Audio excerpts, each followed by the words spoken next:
Yes, people, and welcome back to Normski TV and the What's Going On podcast. We have got a lot to be talking about this week.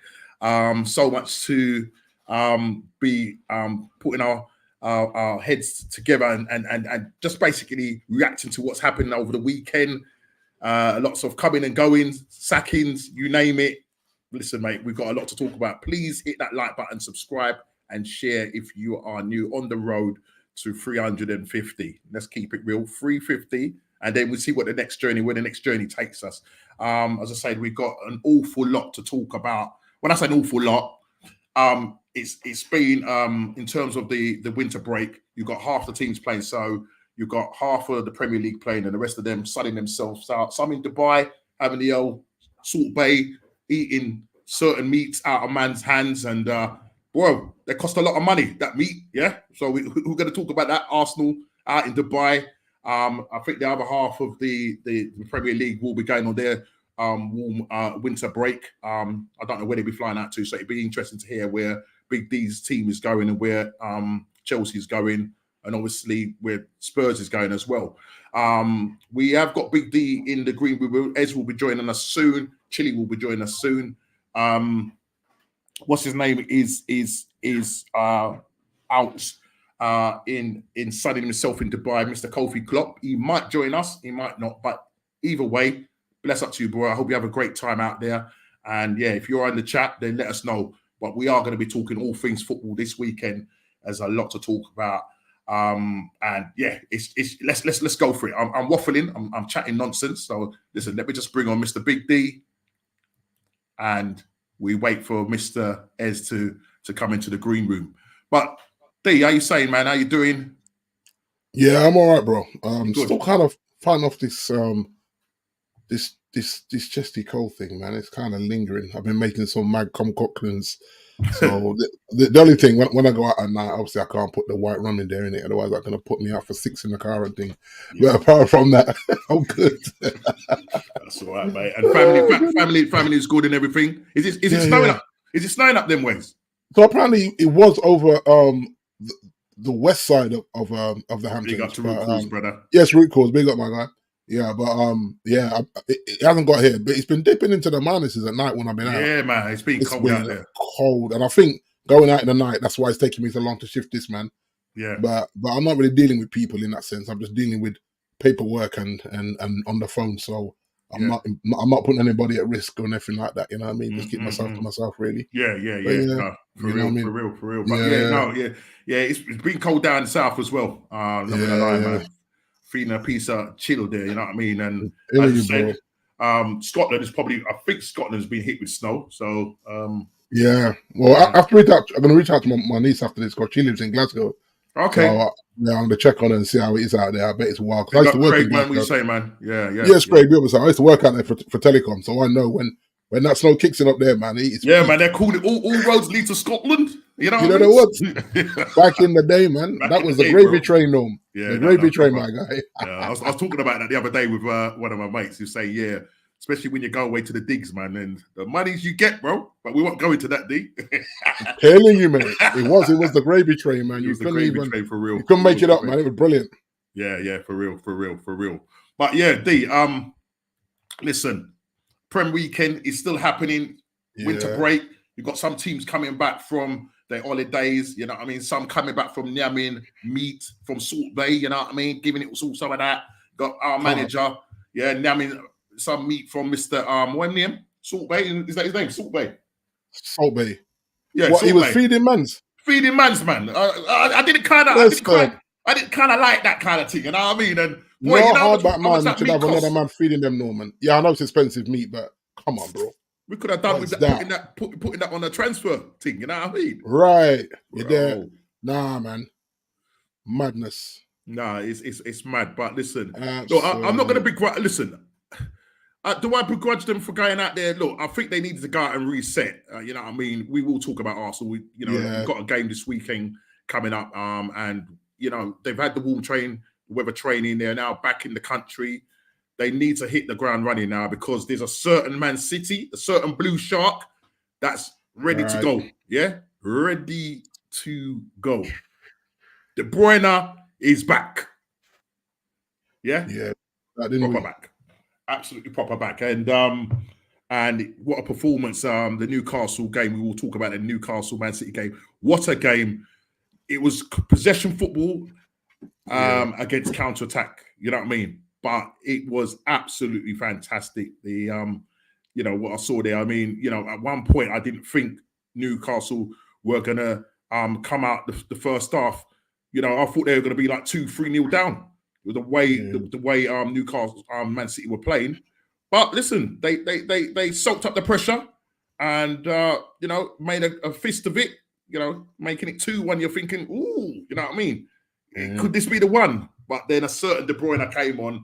But we will talk about that a little bit in depth when we come to talk about KDB, man. KDB, yeah, KDB, De Bruyne. And I like his new look as well. He's looking a little bit slimmer. Yeah. Fridge back his hair. You know what I mean? I think the crazy thing is that Pep don't have to rush him either. No, he just can ease him in. I think for him to just come off the bench. For him to just come off the bench. Do what he did. It was like, come on, bro. I knew it. I mean, I said as soon as he comes off the bench, this guy's going to change the game, and he exactly did that with a goal and the assists. You know what I mean? Listen, we're talking about it. So while we're on the subject, let's talk about it. I mean, look. Yeah, man. It ended up, Man City winning that game 3-2 in the end. As I said, first half of that game, I was just thinking, how many goals are these guys going to get? Do you know what I mean? First goal by Bernard Silva. The way he flicked that ball. Listen, mate. Class. Absolute class. Let me just bring in Ez. Yeah. It's got an interesting display there. Yeah, I don't know what's going on with the camera, but we'll work with it. We'll work with it, man. If you do sort it out. Oh, hang on. You might. Have you tried it? Camera? Nah. Oh, hold on. There we go. There you go, mate. Todd, you know what happened? Todd Bowling sent him alone and he's sorted it out. All that. Yeah, all that. But look, as we were just talking about, big up to you. First of all, before we actually continue talking about Man City and the Newcastle game, how you doing, brother? You know what? I'm all right, man. Not too bad. Obviously, I told you last time, a bit of a shocking start. But you know what? Yeah. All is good. God is still on the throne and all them thing there. Hey, Toya. Yeah, man. Yeah. All good. Decent start to the week as well. And a little win for Chelsea on the weekend. So that's all right. Yeah. For that 3 wins on the bounce now? Yeah, three wins at home on the bounce, I think. Potter in, mate. Potter in. Can you imagine? Potter in. Potter in. Yeah, get him in. Yeah. Yeah, you wish I had Potter back. I don't know. Is it Potter? Nah, Potter in, man. They're the same, really, aren't they? You're not convinced by him, then? They can't lie to me, Norms. They can't lie to me, man. They're just static, man. Big up to you, bro. Yeah, static. Yeah. Yeah, they can't lie to me. No, bro. Todd Bowley got him again. Yeah, Todd Bowley's got him again, man. Todd Bowley's got him again. He's on trial. You understand? Yeah. Right. He's on. Yes, Kelvin. Yo, hey, Ed, your broadband is moving a bit mad. Yeah, you're glitching, bro. I don't know what's going on now. Bear with me. Let's see if it settles and if not, I'll sort it out. Yeah. Well, why should doing that? But just going back to the game. First half, I just thought, you know what I mean? Newcastle, if they get out of this, you know what I mean? And surprising enough, as I said, we was talking about on our chat, it was counter-attack against possession football. One of the best games I've seen, end to end. Yeah. I mean, guys, what are your thoughts on the game itself? And do you think it was a deserving win by Man City? De Bruyne making the difference as soon as that guy came on. An assist. And then was it Oscar Bob? Yeah. If you look at it, Norm, right? What Pep has at his disposal, Newcastle don't have that. So when Newcastle scored them the 2 goals in literally 3 minutes, right?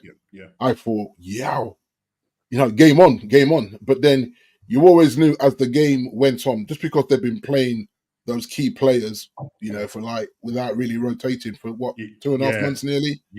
So he's catching up with them now. Yeah, absolutely. And then obviously those 2 subs, Oscar Bob and De Bruyne, it was just like, come on, man. Yeah. Another guy. It's almost like a cheat code, wasn't it? It's like a cheat code.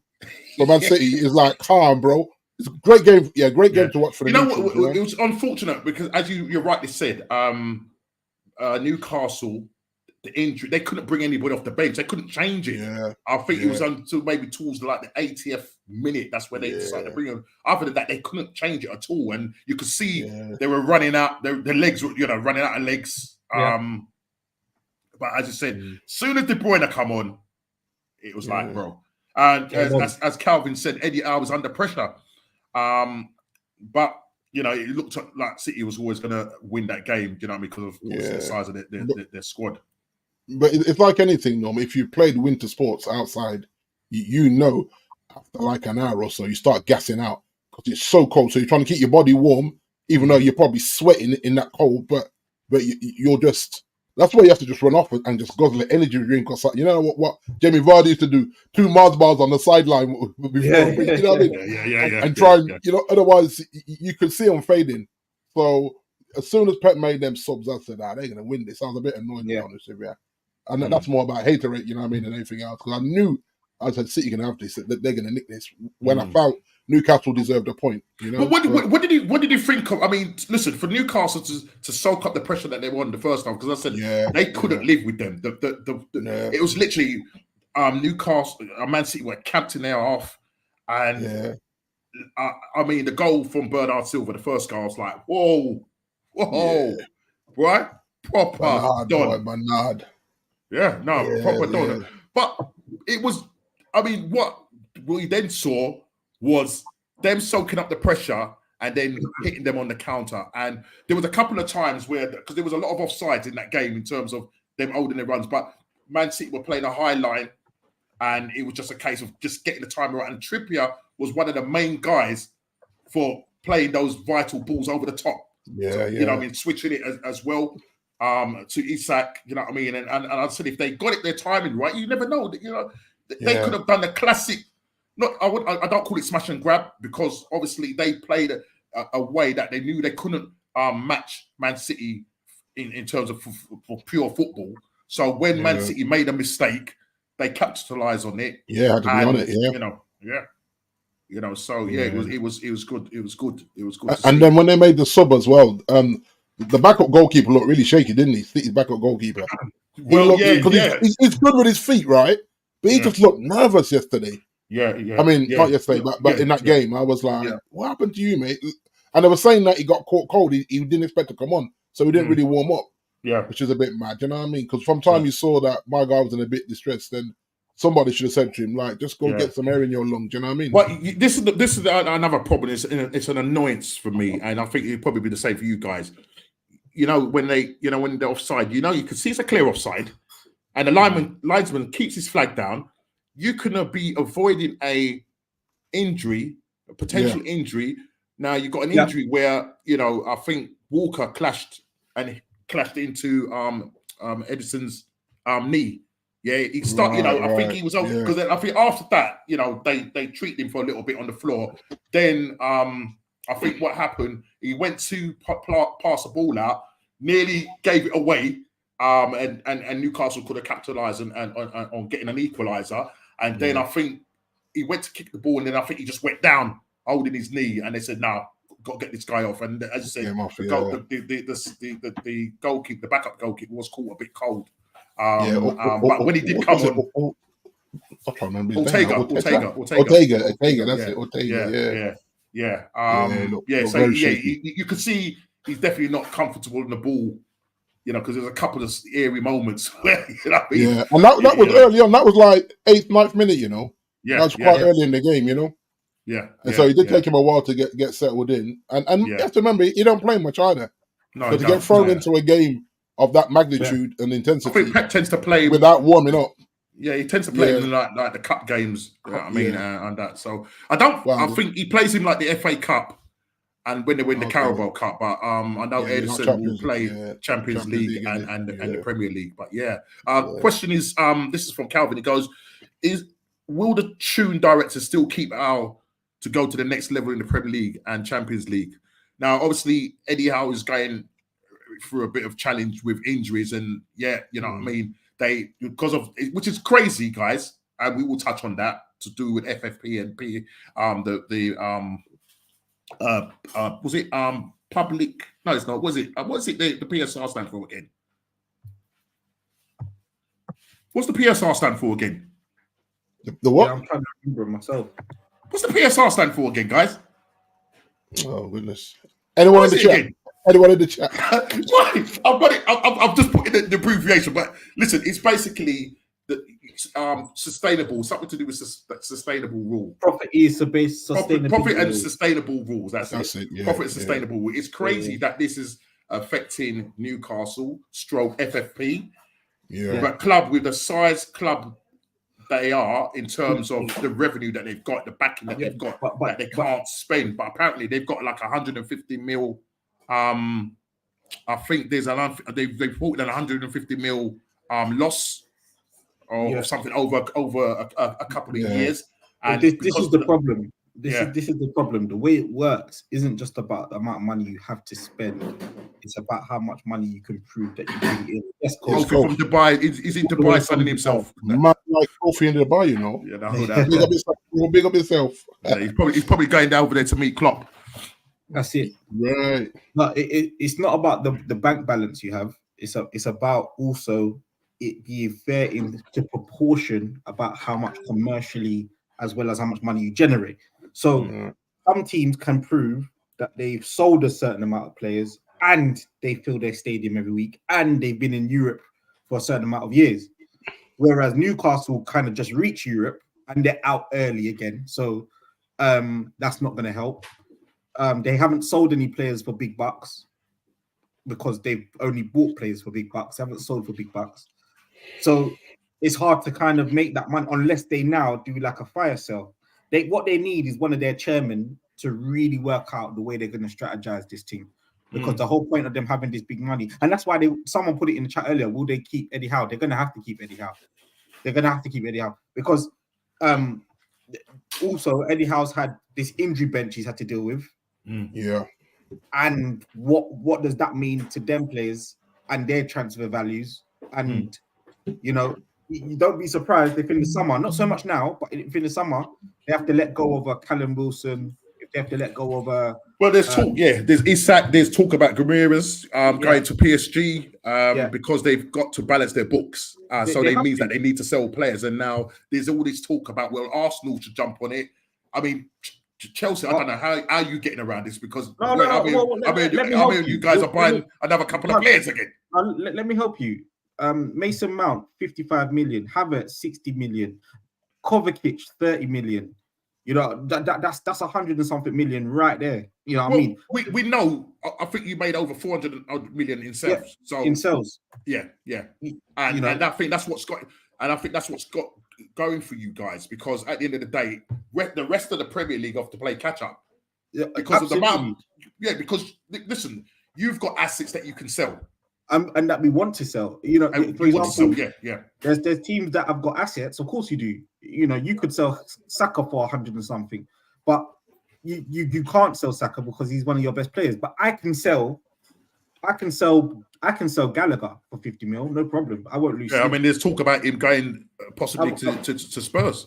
I won't lose sleep. I won't lose sleep. He shouldn't be sold because he's actually playing all right. What do you think? So, just to say, what do you think of your manager making him captain? Yeah, knowing that they're. I know you. What's the name is injured, so that's why. Is it Reece James normally is the captain or Chilwell? Yeah. Why is it that he's making him captain, knowing full well that there's a chance that this guy could end up going? Because he's saying to the owners, don't sell him because you know Poch is a yes man, innit? So.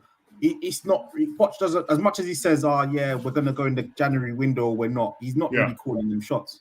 The club want to sell him, but Poch doesn't. So Poch is going, I'm going to play him every game that's possible, and I'm going to make him captain. because that's something that the club have over, you know. Yeah. And in other words, he's also saying if he sold, at least you lot know it weren't on me. You know what I mean? And that's how he's still got Gallagher playing as well. He's got Gallagher playing out his skin because he's probably telling Gallagher, look, every game you play, I want you to prove a point. And that's how he's got Gallagher playing right now. Because right now he's one of your best midfielders. I mean, listen, you paid 115 for Caicedo, 100 and whatever for Enzo, and right now he's looking like your best player right now. And I'll be honest, I don't look at Gallagher as a great footballer. Still don't. Even though he's been one of our best players, none of you are going to tell me that guy works hard off the ball, though. Okay, you see what you've just done there? No one tells me what he does good with the football. You know, he doesn't pick 50-yard passes. He doesn't get goals and assists. No one tells me what he does as a footballer, but he does have an ethic. An ethic that if 5 or 6 players had that ethic, it would be a very hard team to beat. So he's not a great footballer, but he has the minerals to that every team should have. You know, one of them guys. He doesn't do anything great with the football. I'll be honest. No one here can tell me you've seen him play 50-yard, 40-yard, you know, on a sixpence type passes in midfield. It's just that he works really hard and he does serve the team, and for that reason, he's earned his place. I think. Well, I don't know how long that lasts. At the moment, they got him playing out his skin because he's got a year left in his contract and he wants to stay. Once you give him that contract, you know, what's the chances though? Do you think you will keep him, or do you think you will keep him, or do you think he'll go in January? Or it's 50-50. I don't think he even goes in Jan. I reckon he goes in the summer. Right. I'll tell you why. Because if 50 million comes on the table, these owners are taking that. They're profitable. These guys need to make some of that money back that they've spent incorrectly. And at the end of the day, Gallagher will be pro profit because we paid nothing for him. He's coming from the academy. So a question from Calvin: why did he look so good when he was playing at Crystal Palace? Because at Palace, let's be honest, he wasn't a midfielder at Palace. Once again, you're not going to tell me about goals that he created. He was like a second striker, and I think maybe that's where we should be playing. But can he play that for Chelsea? I don't know if he is the first that you think of at Chelsea to play that role. You know, you got. It's almost like playing the 10, wasn't he? He was at Palace. He was pushing high. Yeah, pretty much. What you remember Conor Gallagher for at Palace was his goal contributions, not necessarily his all-round play. And I think he's a good player. I don't know if he's Chelsea level. That's the thing. And that level's dropped over the years. The last year. So you're basically saying then, if he goes to Tottenham, that's the level he's at then. I think. Yeah. I'm not gonna lie. At Tottenham, they need someone in that middle of that part that's gonna put in the mileage that he's gonna do. Imagine that the rest of them can keep the ball well. He's coming at you, hunting the ball back. You think he's better than Højbjerg? Do you think he's better than Højbjerg? 100%. 100%. Think about it. So he's a sort of player. Tottenham's strategy is now possession football, right? They've gone down this ball. If Conor Gallagher's hunting that ball back to give it over to Maddison to play, to keep the ball again, and Basuma cleaning up so that Maddison and them guys can play football. Dude, they'll be proper dangerous then. Dangerous. That's why Chelsea didn't even think about it. Chelsea shouldn't, but I know if 50 million comes at our door, anytime between now and the summer, he's gone.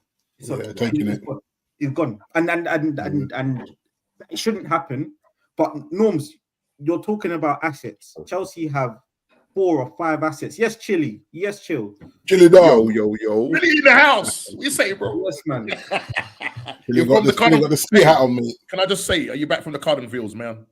Just about. Master let you go. Yeah. If he let me go, I left. I said I've had enough of this. He ran. You mean he left? He ran. Be careful, because you might lose a foot. You might lose a foot. Be careful. Yeah, don't lose a foot, my guy. Don't lose a foot. My headphones. Funny how you just dropped in. I know you haven't been on for a little while, Chili. How you doing quickly?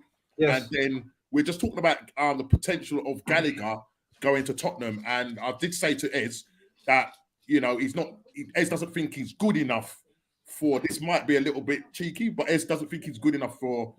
He's not at the level that he should be at Chelsea, and that maybe going to Tottenham might be his level. So we'll come to that in a minute. But first of all, you could say a better fit, Norm. You could say a better fit rather than if you want to polish it up, you know what I mean. But before Chili answers that, trying to get the gloves off. Chili, how have you been, man? How have you been? Yeah, I'm good, man. Yeah, I've been good. Just plodding along, you know how it is. Yeah, man. Yeah, and still loving Ange Ball. Yeah, loving Ange Ball. Yeah, man. You know that. Yeah, man. That's cool. Everyone loves Ange Ball. You know, all of you love it. I know Yo, yes, Calvin. Right. So I'll tell you, if this happens, Craig, bro. Yeah, I can take that off and say, you know what, we could have a chance of winning the league. But Norm, he's injury prone, Norm. I don't care. He's injury prone. I don't care. How old is he? Listen, let me tell you this. I'd rather take a 1 foot. Let me tell you guys, I'd rather take a 1 foot Benzema than have Eddie Nketiah. Done. Right, that's it. How old is he, Norman? He's 36. I don't care. The man knows where the back of the net is. Yeah? Eds, come on, man. Yeah, but it's a Premiership, Norman. No. I'm saying that'll be a problem for a 6 months loan as well. That you keep. For a 6 months loan, it'll be all right. There's this theory that we're not going to be able to afford his wages. I was listening to a pod. How much are you on, Norm? He's on £4 million a month. Okay, Lord. wait, hold on. That's £1 million a week. £1 million a week, but listen, most of that is image rights that the club owns. So in terms of the image rights, that's what gets paid on top. So they pay him that due to his image rights. So they still own the image rights. Okay. Yeah. So if he was to then go on loan, we will probably be looking at about 300,000 a week. Now that's what we're paying Kai Havertz. And I tell you that he's better than Kai Havertz because you're not paying Havertz 300. They are. They are. No, what? That's a liberty. Ez, you should be ashamed of yourself, man. Absolutely not. Don't regret it. Do you know what? I won't say who, but when Kai Havertz scored against who was it the other day? I can't remember. It was a big game that he scored the winner. An Arsenal fan came up to me and said, "We should have charged you 20 million more." This is what you get. This is what your fans get. No. This is what your fans get. Not more. Not more. He's gone missing again, no. Yeah, I can't find him. Listen, you don't need to tell me that. You don't need to tell me that. For Kai Havertz. That's a lot of money. Do you know what's funny though, Chili? Do you know what's funny, Chili? When I told you that he was on 175 at Chelsea, you couldn't remember that. We've given him doubled his pay. Whoa, it's mad, crazy, man. And they say who sanctioned that, Norman? It's probably Arteta and it's probably Arteta. It's probably Arteta. They were probably drinking at the time. You know what I mean? Smoking some bullshit. The thing about Havertz, I can't believe it's still, man. Let's not talk about that now because it's still my head. It's still my head. So let's not talk about that. But just going back. I rate Richarlison more than Havertz. I'm saying that. Listen, Richie, man, like Richie, you know. Richie, I'm still not calling him up Richie. Yeah, man. Richie 9. He's doing all right, mate. Listen, he's banging in the goals for you, so you can't complain. He's banging in the goals for you. I've been a Richie fan since he was at Watford. He's not going to be world class. He's a bit temperamental. He can do a job in it. Yeah, he does the business. He does the business. Now, just going back to what I said is with Gallagher, bringing that you don't think he's at the level to play at Chelsea, not for what Chelsea need. So look, I'm not saying that Tottenham is a lower level than Chelsea. Of course, they're not. They're playing better football than us. But the football Chelsea are trying to play, he will never be that guy. He just won't be for us. So I think Ange has a plan for him, in which I think he will be better than a Højbjerg or some of the other players. He'll be able to rotate with the likes of Bentancur in the system that Tottenham are playing. He could put leg. He's got mileage in his legs. But we're at Chelsea, we actually, especially because we've dropped a few levels, we need a player that can come in and make a difference. And Gallagher ain't that. So I still think you're just suffering with this young squad. We are suffering. You need experience in this side because, as I said, if Reece gets injured, listen, my man will come in. Ben Chilwell is coming now. Again, I don't understand why Poch is playing him on the left wing. God And knows. I don't understand why he's playing Colwell at left back, but that's another thing. That's another story. Yeah, that's That's another a whole other story. I And now understand. Nkuku's now injured again, isn't he? He's injured again, man. What's going on with him? No, but there's something going on in the Premier League, which I'm sure all of our teams, apart Norman, not so bad for Arsenal, but maybe Timber has been a big miss. Partey's been a big miss. Yeah, the injuries this season. This season, look at your injury bench, Chile. Look at your injury bench, D. And our Newcastle's. Does anyone even remember who Wesley Fofana is? By the way, he hasn't kicked off. Right. Well, does anyone remember who Mason Mount is? Right. I can't even tell you where Mason is. That's the truth. I know where Mason Greenwood is, but where's Mason Mount? I mean, come on, man. I'm telling you guys, there's something in the air this season. Something ain't right there. Something's not right. But you're right. And Nkunku probably is the better of the signings, and he's a bit older, 25, 26 years old, a bit older, a bit more mature, and we can't get him to kick a ball for more than 90 minutes. He hasn't played a full match yet. You know, all season he hasn't played a full match. So, you know, with injuries, we're suffering. With a young squad, we're suffering, and that's why Middlesbrough get a win the other day when we should be beating Middlesbrough. I know, and a lot of people and a lot of fans are calling for Poch's head. It's not Poch. You can't play. Listen, no, but the reality of it is, I agree with Ez on that.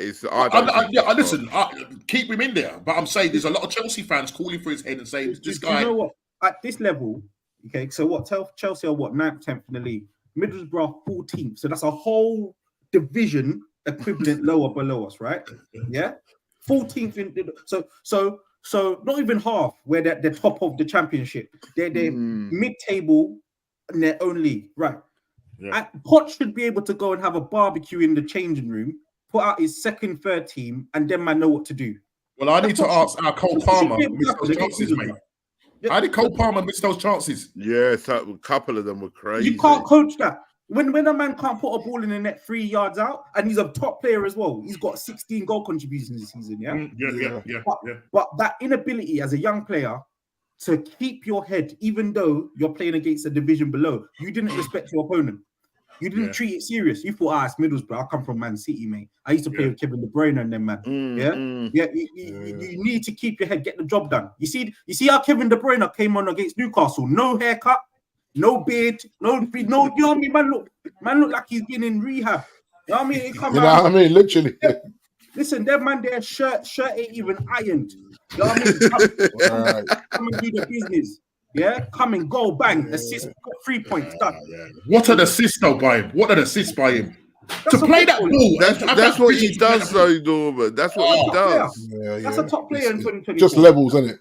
Yeah, but you've got even. And the thing is, if you look at De Bruyne, all you need to do is put runners around De Bruyne and let him cook.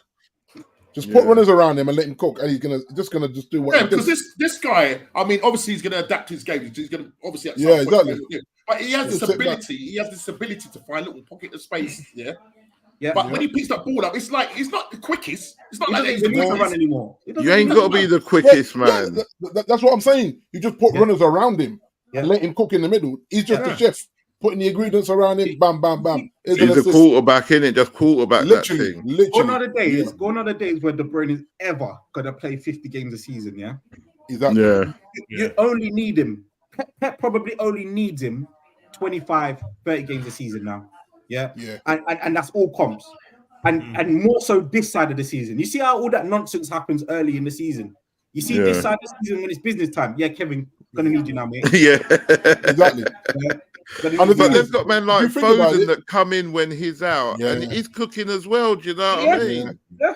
Because you see what they were saying? They were saying that he's been relatively match fit for a while, but Pep just told us to chill. It's good, and so now that's what I call. Yeah, but listen, D.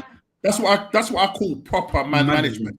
That's like you get Arteta, who says to Saka, "Yo, boy." You need to go to the cornfields and pick some more cotton.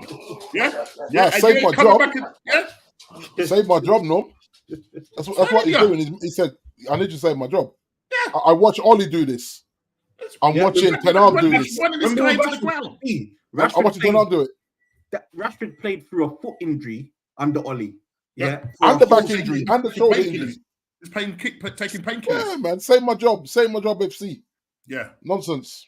Yeah, no, it's absolutely crazy. Yeah. But listen, as I say, with Man City, it looks like they're starting to cook, and they could go on like a 10-game run. Yeah. What's the name is not even back yet. Haaland is not even back yet. Exactly. Yeah? Still got that foot injury. I think these guys can't four-peat, no. Yeah. Under no circumstances can these guys four-peat. Listen, they're going to do it.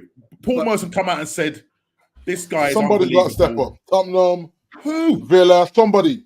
You, man, somebody got to step up. Liverpool. I mean, you know what? I've got Liverpool fans telling me that that Liverpool ain't it. Listen to this. Top of the league. The league don't like each other about. Gary Neville came out and said, well, he was talking about Tottenham. Yeah. So I mean, if he's saying that Tottenham could end up above Liverpool and Arsenal, right? And Liverpool and Tottenham are nowhere near as good as Man City. Man City gonna do it. They're gonna do it. They're gonna do it. That's the thing, isn't it? You know what I mean? They're gonna do it. I think they're gonna do it. I said it from the start. Yeah, they're gonna do it. Yeah. But Kevin De Bruyne is a proper quarterback though, because it's like he come on and he's organizing everyone. I saw it. My two. Yeah. But that's what you need, Ez. That's what you need. Exactly that. And everyone else. Everyone, I'm talking everyone is more like everyone be quiet, the master's talking, you know what I mean? Yeah. You know what I mean? And that's where the last goal comes from. That kid knew exactly where to be. He knew exactly where to be. What? And it's quick, the quickness of his feet. Did you see it? Bro? Yeah. Listen, man. It's like, good footballers, yeah? They do things in their own time. Yeah, it's like the Matrix with some of them. Yeah, De Bruyne, Matrix. I remember going and watching Fabregas. It's like watching the Matrix. It's like everybody say, "Yo, just cool down." That's how Berbatov was for us. Yeah, right. Just watch him, and it's just like, wow. Yeah. And the man never ran. Berbatov. He never run. No. Yeah. Well, you saw him at Old Trafford. What he did for us was simply unbelievable. People are like his lazy. I said, nah. Watch this man. Yeah, that's what they used to say. Yeah. Without break, and that's why Fergie said, get me Dimitai. Get me Dimitai, boy. It's simple as that. I'll never forget when he scored 5. When he scored, for UD, he scored 5. He scored 5 in one game. I think it was a mad one. It was a mad one. He scored 5 in one game, Berbatov. It was insane. And the way he was taking them goals, he was just literally picking his spot. Top corner, bottom left, bottom right corner. It was like, dude, chill. But like you say, people used to say that he's lazy, but he just made it look like he was lazy. That's how effortless it was for him. Yeah, but he would pick up the ball. He'd pick up the ball from the centre back, turn, play a pass. Before you know it, man's in the box for a tap, and you're like, yeah. He started that move, and everyone's saying, but he got up there, innit? Like 4 or 5 passes later, he's there to tap it in. You're like, rah. Where did he come from? It's true. Yeah. I like when he played for us. I'm sure Chile liked when he played for them as well. Yeah, I didn't like it when you hijacked him though. Yeah, he got. Apparently, he was going to City, and Ferguson sent a limo to the airport and said, "Nah." Tapped him up. Yeah, tapped him up, man. He said, "Nah, son, this way, son." It's another level really, and you have to respect those kind of players, because like you say, what we saw De Bruyne do and how effortless it looked, you wouldn't think he'd been out injured. That was a joke. He just slotted straight back in and did what it said on the tin, and I'm like, nah, Pep, that's a cheat code for me. That's a cheat code. You know what I mean? It's like, come on, man. Like, and that's why I felt sorry for Newcastle. Like I said, he looked down the bench and Eddie was like, man, what can I do here? Not much. After getting back into the game. I feel kind of sorry for him, and I hope someone put in the group about Mourinho going there. I hope that they don't get rid of him. Don't do that. Going to what club? Newcastle. Newcastle. Oh, no. They have to keep Eddie. They literally have to. Especially with all this financial stuff. Their chairman's been bagged or something for $75 million dollars because of some political stuff. You know what I mean? They need steadiness. You know, Jose won't bring that. He might get them, competing, but he ain't bringing no stability. Nah, he's just gonna come and be erratic, and then he'll bench players that everyone knows should be played, and no one will know why he's done it. You're like, what's he doing here? Yeah, and bringing some guys in like 38 years old and stuff. It'd be like, the difference is, I will take Jose because my club's in Carnage anyway. I'll take. What him. you would take him back? Well, absolutely. But at least he knows Chelsea. That's different. He doesn't know that was Newcastle. the old Chelsea though. Yeah. But that's what we want. The old Chelsea, he will come and install that again because he's the one that's you can't get man like Lampard and Terry and Drogba. Look at who you've got compared to those man there. You know what I mean? Some of them man were unknown until Jose birthed them. Not Lampard and Terry, but Drogba was certainly not Drogba before he came. Yeah. You know what I mean? He certainly didn't start well as well. Like some of these players haven't started well. And that's what I always say to people. Players like Drogba and Henry, they didn't hit the ground running. You know what I mean? Sometimes you look at the whole, how patient do we be? You know what I mean? I'm looking at our crazy goalkeeper that don't know where he's coming or going. Can't even direct his private jet to the right airport. I mean, you can't make this stuff up, I heard he had a big row today, D, because he weren't in the squad for the game. No, but the jet he chartered, so he played the Tottenham game, and left early hours in the morning or whatever on a private jet. But the jet had to land because he sent it to the wrong airport, and they're running out of fuel anyway. So then, by the time he gets to where they're supposed to be playing, the coach was just like, "Nah, son, take a seat." And he was fuming. and apparently one of the ex-players had to sit him down and tell him, yo, what you did to your country is a disrespect. Salah, Liverpool, like, hold fire, Egypt need me. And Liverpool said, go do your thing. Like, everyone knows that AFCON's coming around. It's not a mystery. It's not a surprise tournament. But his form's been so inconsistent for us, if not tragic. He didn't want to go early because he thought he can be a hero. And you saw what he did, Chile. He was awful against you. And I'm just like, you might as well go on the plane, son, and be on time for your country. If you're going to play for your country, at least have the common courtesy to be on time. And I felt like he disrespected us with that performance and disrespected them because he can't give a private jet man the location. I mean, come on, man, just Google it. If you're not sure, I mean, seriously. I'm also guessing some of his teammates might be like, wait, hang on a minute. Yeah, we've left our clubs. Yeah, right. Regardless of where they are, I'm sure all their clubs are playing for something. That's Yeah, and we've been here on time, but you wanted to go play the big game versus Spurs, and now you think you can run here. But you see what happened? We thought that Son was going to stay. They were talking about Son staying for the United game. But in the end, he must have said, "No, I've got to go and do my country." And the thing is, as well, with Son, that's a very militant thing. You know what I mean? Yeah. So if Son tried to do that, boy, he'd have got literally lynched. Yeah. You know what I mean? But Onana thought that it was cute. It's not cute, bro. Like, the tournament started, they do whatever they do, to kick it all off, the celebration thing. You need to be there in your club, in your country's colours, lining up with the rest of the squad. This might be clutching, but I think also because he knows he hasn't been on good form. Yeah, he's probably trying to do the thing by the club to say, look, I'm doing you a favour by me staying here, but a big fixture, and I maybe even being the hero. You never know, and then he can fly away after. You know what I mean? Well, I'm not sure if you knew this, Ed, that he had retired from international football. Yeah. This is why Ten Hag signed him. So when it got leaked, when it got leaked that he's joining back the squad, apparently him and Ten Hag had to have words to say, "Whoa, this is why I signed you. You told me you were done with international football." And apparently they had a come to Jesus moment, and the new coach said, "Okay, well, if you want to be a part of it, like, come back for the AFCONs." So he decided to say yes without even speaking to Ten Hag. No. So there's the fallout. You're on bad form. You agree to go back to international football without telling your gaffer who's paying you a chunk of change, and you're not performing well. It's a whole bad combination. Yeah. You know what I mean? And it's like I said to you guys the other day, you saw the Tottenham game, the dinosaur arms. It's like, brother, stretch out your arms and save a football. No. What are you doing? I think I've seen enough, D. I'm not sure, unless you bring in, one of the state-of-the-art goalkeeper coaches that can somehow change it around, Nah. It's too late for him. He's too late for him. In goal. That's what I've seen. And this happens a lot in African nation teams where someone's got to play in goal, and so they almost bully somebody to say, right, you're in goal, son. Like, I know you want to be a midfielder, but we need a goalkeeper.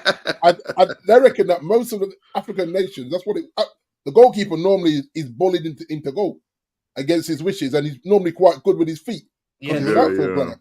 And his hands are dinosaur hands, and it's like some of the goals you'll see in AFCON, you'll be like, yo, he could have saved that. And when you go, it's true. It's true, Cal. Especially the money. I forgot you spent almost 50 million on him. And it's not the worst in history, because if you look at Kepa, him and Kepa are on the same level, in my opinion. And this what and I said this to my brother. David De Gea had to go, but it's almost like that was a panic because they didn't. They're saying that David De Gea agreed to the pay cut and then changed his mind and then panicked and signed and said, "Yeah, I'll agree to it," and then United never signed the other end and left him hanging, and then just went and bought Onana. So I think they were going to drop him to about 200 bags a week from his 375. And 375 is way too much for a goalkeeper. It's a lot of money. It's too much. I don't know if signed that. Ollie, again, this is Ollie with them extensions. Well, Ollie on the board, not just Ollie on the board. I'm not going to put it all solely on Ollie. But I looked at this and I said, if you want, I actually said when Burnley got relegated on here, I said, go get me Nick Pope. And I said, go get me Nick Pope. Yeah. Because we were already complaining about David De Gea. We were still complaining about this guy not coming for crosses, staying on his line when he should be coming, not able to save penalties. All this we were saying about David De Gea. So for me, I'm like, go get Nick Pope. I saw enough from Nick Pope to know that. Remember, he's an England international as well. Go get that England international, who I believe is better than Pickford. Pickford is just a good friend of the England manager. And he has something that's not even anything to do with skill. He's 6'7". Right. 6'7". That span is... And that commanding of the box. Come out for them crosses. Whether you catch or you punch them. Yeah. This goalkeeper don't do it. David De Gea don't do it. So, and the thing is, if you remember, Fergie had this. Fergie went through several goalkeepers after Schmeichel retired until he got Van der Sar. We had some shockers. And so it's not the first time we've had goalkeeping issues. And I'm cool with that. Like, because I know that you come to the big club and the pressure of the big club, it comes at you. And you play at home and you say, I wish I was playing away, because one blunder, these fans are going to put you on the cross, literally take you to the stone you to the crossbar. And I look at this and I say, yo, we've just got to chill out and not panic. But Calvin, Pope is way better than Pickford. Yeah. In my opinion. And I said it. And the thing is, you have to remember, he got relegated as well. That was the time to go get him. Go get him. And Newcastle went and got him. I'm like, see? Newcastle knew what time it was, but not us always. Did Pope play for Burnley? Yeah. Burnley, he was at Burnley. He got relegated to Burnley now. And that's when I said to go get him when they went down. I said, go get him. He wants to play in the Premier League. He's in the England squad. And he's on the brinks, weren't he, of the England squad? He was getting picked sometimes and not. You would have got him for a fair price too. Yeah, exactly. And typical United sit on their hands because they were still trying to convince David De Gea to be the number 2. No, just let him go. The number 2 won 375 a week. What are you talking about? That's how stupid our club's been run, Norm. It's just like, nah, man. And you watch these mistakes since Fergie's gone. All it is a catalogue of mistakes. From manager to manager to interim to manager to interim to manager. And did your chairman go when he went? Yes, when Fergie went. No, at the same time. So he went about 2 weeks later. Yeah, almost like they agreed on it. Like, Alex, when you go, I'm gone. Like it was an unspoken thing. Once you're gone, David Gill. Now, Ineos are trying to get David Gill back as a consultant. Oh wow! Right. I was reading that in the week, and I was like, "See, God, you shouldn't have left in the first place." But maybe that was an agreement with Fergie. When your time is up, my time is up, and I respect that. To be fair, you know what I mean? Them two have worked together for so long, but you can't lose Fergie and David Gill in the same window. That's a madness. But that's what happened. Yeah. And the rest is history, mate. The Onana saga goes on, bro. It goes on. But talking about Pope and was linked to playing with Burnley and that. Burnley played against Luton. Vincent Kompany. How unlucky is Vincent Kompany? Friday night. Friday night. You know what I mean? He got mugged. He got mugged off. Yeah. The VAR situation. Yeah. How on earth you can look at that and say that is not a foul on the keeper. Yeah. And the thing is, the guy looks at the keeper before he does it. So before he wipes him out, it's a foul. Yeah, it's premeditated, isn't it? It's crazy. Yeah, absolutely crazy. If they were both just jumping and they collided, I'd say no. But he looked and then done what he done. Yeah. No, and to be honest, I mean, with Vincent Kompany, listen, he hasn't got the backing as he should. I mean, I think he's just got Is it from your club? He's got a player from your club. Yes. Yes, no. He's got Matt. No. Sorry, no. He hasn't. Matson's gone the other way. Sorry, no, it's not from my club. Who's they just brought somebody in just recently. No. So you're talking about Fofana, the striker. Yeah. Yes. Yeah. He just got him in. Yes. Yeah, because he on loan. Yes, on loan. On loan. Yeah, that's what I'm saying. They're not giving him a money more. That's why they can't put the ball in the back of the net. They need people to. This is why they can't fire him, Norm. Yeah, you're not giving him no money. Loan players again. Yeah, you gave him very little in the summer, and again he needs help. You're not backing him. But you know what, though, D? I know you're saying he hasn't got any money. I don't know if it's all to do with this profit and sustainable rules things, right? Because if you look at the market, the winter window. Listen, I think it's only Tottenham that have really done any kind of real business. It's looking like a lot of the clubs, even like the big clubs, look at Newcastle, are gonna do any business. Really. Like with 2 weeks to go before the window closes, And I think, listen, I get it and I understand that, you know, I mean, the Premier League want to protect clubs, you know, from owners that's just going to spend willy-nilly, and then what happens is that like they're not bringing in what they're spending, so they're spending more than what they're bringing in, and then at some point, you know, the club can go under. You look at Portsmouth. Look where Portsmouth are now. Yeah, I mean, even where you used to neck of the woods, they back in the day, Coventry. Look at Coventry. Do you know what I mean? So these a lot of teams that they don't want to, you know, make sure that they don't end up going out of business. But then it's that whole unfairness of, listen, you've got with Nottingham Forest now and Everton being it with Everton it with another breach. Yeah. Okay. It's crazy what's happening right now with this sustainable rules. You're allowed to report losses, but it's losses. The period that you're assessed in is over 36 months, so 3 years. Yeah. 35 pounds. It's 35 mil per season. Yeah, that's right. Yeah, something like that. Yeah. So for some clubs, it's not so much the here and now. But what's going to happen? They can't see where they're going to bring in such money in the next 2 years, or even in the next year. So the money might be there, but FFP says in 2 years, if we ain't sorted out this P&L, we're in trouble, and in more trouble than it's worth. So yeah, that's the thing. That's the hard thing. His ball philosophy.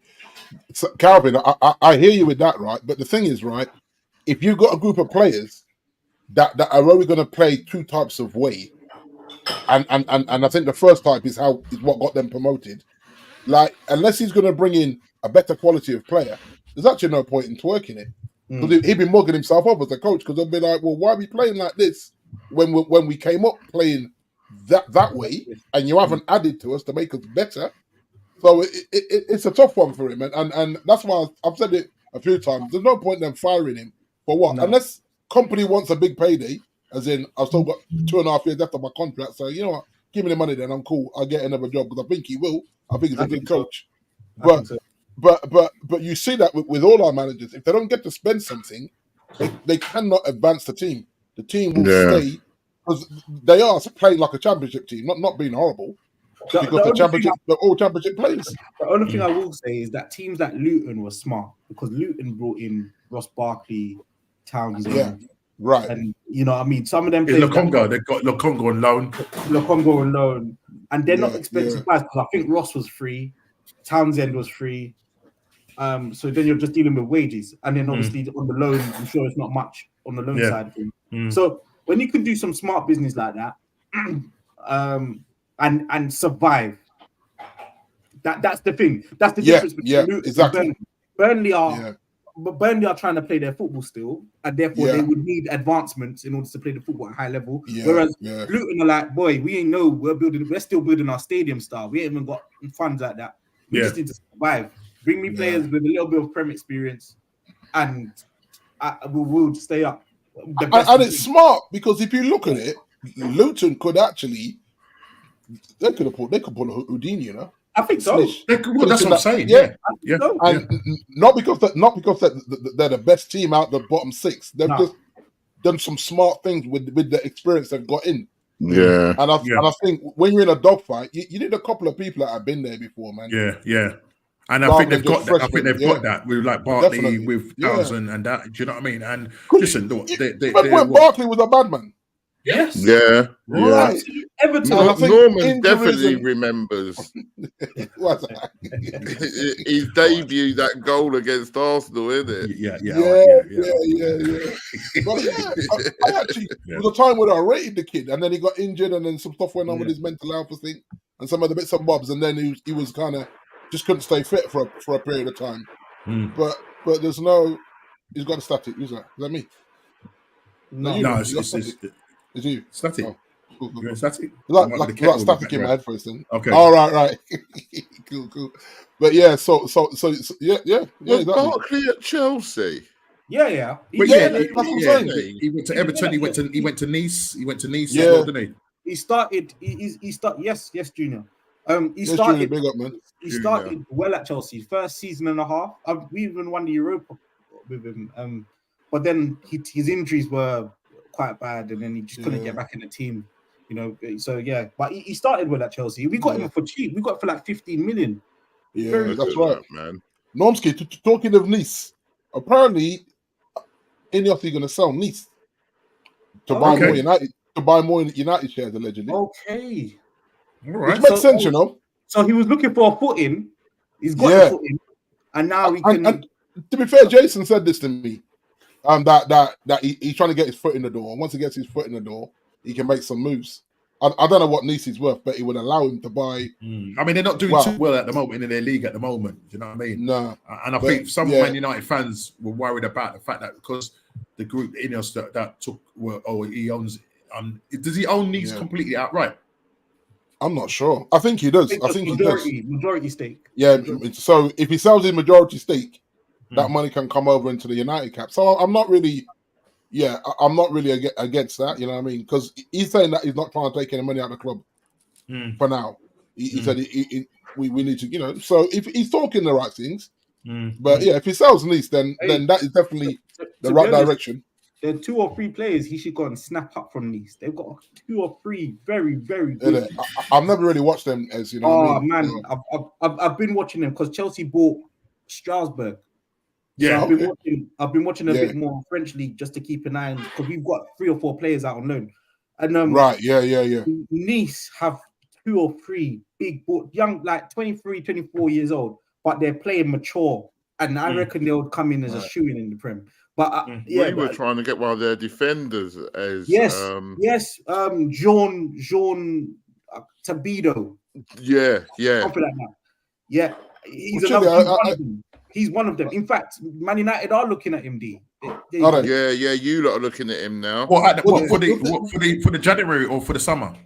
Because a lot of your business, D. I mean, you know, I'm hearing you're linked with loads and loads of players and stuff like that. Listen, you can't buy anything now. It'll probably be if you are going to do any loans, it will be loans in January. Brother, don't give this man a single penny to spend in January. There's no point.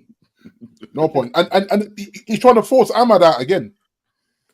Now Ahmad hasn't had a look in, right? But now Anthony's fit again. I'm telling you, man, he's moving mad. No, you've got to give Ahmad a run before you push him back out on loan. Yeah. He's gone to the Championship and handled his business. Yeah. And you're not giving him a run in the team, man. With the way what's his name? Is it Hannibal? Hannibal got too reckless, any Hannibal. Yeah. He's like a walking yellow card, that brother. He's really too reckless. Norms, he reminds me of Guendouzi. Yeah. Although I kind of rated Guendouzi actually, but no, I thought he was good. I thought he was good. See, Ahmad's got the energy. Arteta and his man management to say, Just got him at the club, and you know what I mean. Because at one time when he was playing under Unai Emery, he was one of the best youngsters. Listen, he came from a second division side in I can't remember the side he came from in the League On, but under Unai Emery, he started to really improve, and then there was a falling out with when they went on I think it was a warm weather training. There was a falling out with him and Arteta, and then next thing you know, he was out on his norms. It's a bit random. Would you have kept Lacazette until you brought in like a Tony or a top striker? Say that again. Would you have kept Lacazette until you brought in someone of the caliber of Tony or Osimhen or whatever, instead of selling him when you did and not bringing in anyone? And I think this is you're right there, and this is where I think Arsenal went wrong in terms of their recruitment. Do you know what I mean? Because it's like you got rid of Aubameyang, Well, once they got rid of him, got rid of him, didn't get nothing for him. Now you know Barcelona end up selling him to you guys. Then you sell him on to Marseille. As well. Crazy.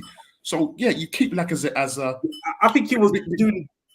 He works hard. You know what I mean. He people used to call him Bacazette because all he used to do is back up. I mean, but I feel like he scored important goals. He didn't score us, but he scored important goals. I feel like, but we didn't get in. For me, Lacazette is a proper number 9. Nine, You know, Balogun. He might not have the skill set of Jesus. Jesus can play right across the front three, and that's why I'm thinking where Arteta's gone wrong with the way he's managing this club and bringing in Kai Havertz, because he's not too sure whether Kai Havertz is a striker or a midfielder. Spend the money in the right place. Go and get. We could have got Isak. We could have got Isak. We could have done it. We could have like a 70 million out clause. Yeah. You know what we doing? What we doing here? The other one you could have got was Vlahovic. Remember Vlahovic? Yeah, but we did look at him. He was at Juve. Is that Juve, right? Yeah, Juve. Juve. He was linked with him in like the January summer. He didn't want to come to us. Second, man. Juve are second in the league, mate. Yeah, so we need a killer striker. We need a killer striker.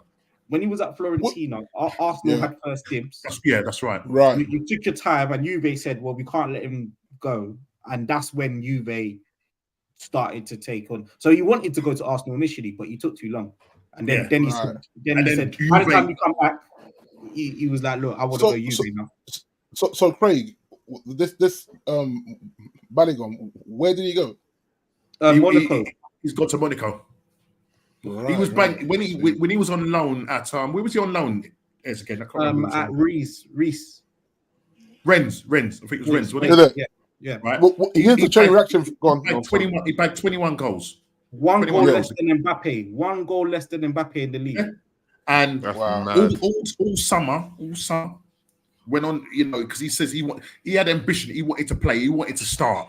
And he could you imagine that Eddie Nketiah was better than Balogun. So we gave Nketiah the 100 grand and the iconic 14 shirt. Again, I don't care what anybody says about it's just a number. No, that's Thierry Henry's number. Yeah, that's a secret shirt. Yeah, you have to earn that at least. You have to earn it at least. Yeah. Well, here's a chain reaction for you in the summer transfer window. Chain reaction for you. Mbappe to Madrid. Rashford to PSG. And Ivan Toney comes in and get Rashford number 10 shirt. How about that? I think Ivan Toney to United is possible. I think it's possible. And he come and get Rashford's number 10 shirt. I reckon he's taking number 9. I think he's Martial. Yeah, taking Martial shirt, Eddie. But we'll have the number 9 and the number 10 up for grabs now. I thought Tony wants to go Arsenal though. Yeah, but Chile, if the money is right, the money ain't there. True, yeah, money talks. Yeah, he's coming. Yeah. Listen, man, he got to set his family up now. This next move for Tony sets his whole crew up. He retires his whole family if he wants to. The problem with that is, go on. Because your manager is stubborn, yeah. No, he's not going to be there. He's probably not going to be there. Even if I'm saying the summer, not January. It's the summer. Even if it happens in the summer. Hoyland, you've just dished out 70 million, yeah? Yeah, but I'm not discarding him. Can you hear me? I'm playing Hoyland as a Mo Salah on the right, left-footed on the right, Tone through the middle. You better hope your manager's as creative as you, man. D, you know you I'm telling you, man. Well, that's the problem, isn't it? You know what I mean? We're creative. I know you was talking about Hoyland having somebody to learn off of, right? Yeah. So someone like a Benzema, just say you could get him on loan. Yeah. Wouldn't he be ideal? Oh yeah, yeah, to teach him for sure. That makes sense. Yeah, but would they do it? Because this is the thing, they're trying to clamp down on this big money norm. So you bring in a loan player and playing in Trinity. I know you ain't paid for him, but played him a light 320 or 350. To be fair, actually, I don't think no. Benzema will come in as a hitman. He's not even in the mood to teach no one because he don't even know about the Prem himself. You know what I mean? True, he's got to learn it himself, isn't he? He's coming in himself. He's coming back. But I have to look to the future now because I feel like our season is a little bit written off, Norm. Unless we have a little lucky FA Cup run, we're in no man's land, mate. We really are under this whole setup. But I looked at the chain reaction because the PSG things are running hard already for Rashford. I'm saying cut your losses. I think the injuries, the mentality, I think it would do him the world of good. I think he needs to get out of Manchester. I really do. I think there comes a point where I'm watching this kid, and if the kid don't score for you, he's offering nothing. And even when he scored against Tottenham, rest of the game, he offered nothing, Norm. Yeah. He's walking back. He's like, how are you sulking on the left? That's where you want to play, bro. I mean, talking about that game, Man United 2, Tottenham 2. What a start by Man United. Yeah. You're thinking, okay. But, man, you're defending. I mean, listen, I think it was like 5-10 minutes before they equalised. Yeah, defending, mate. It was a set piece for Carlson getting the equaliser. Yeah. I know, Chile, your thoughts on the game as well. Tottenham were the far better team. I don't know what your opinion is. I felt that Tottenham were the far better team.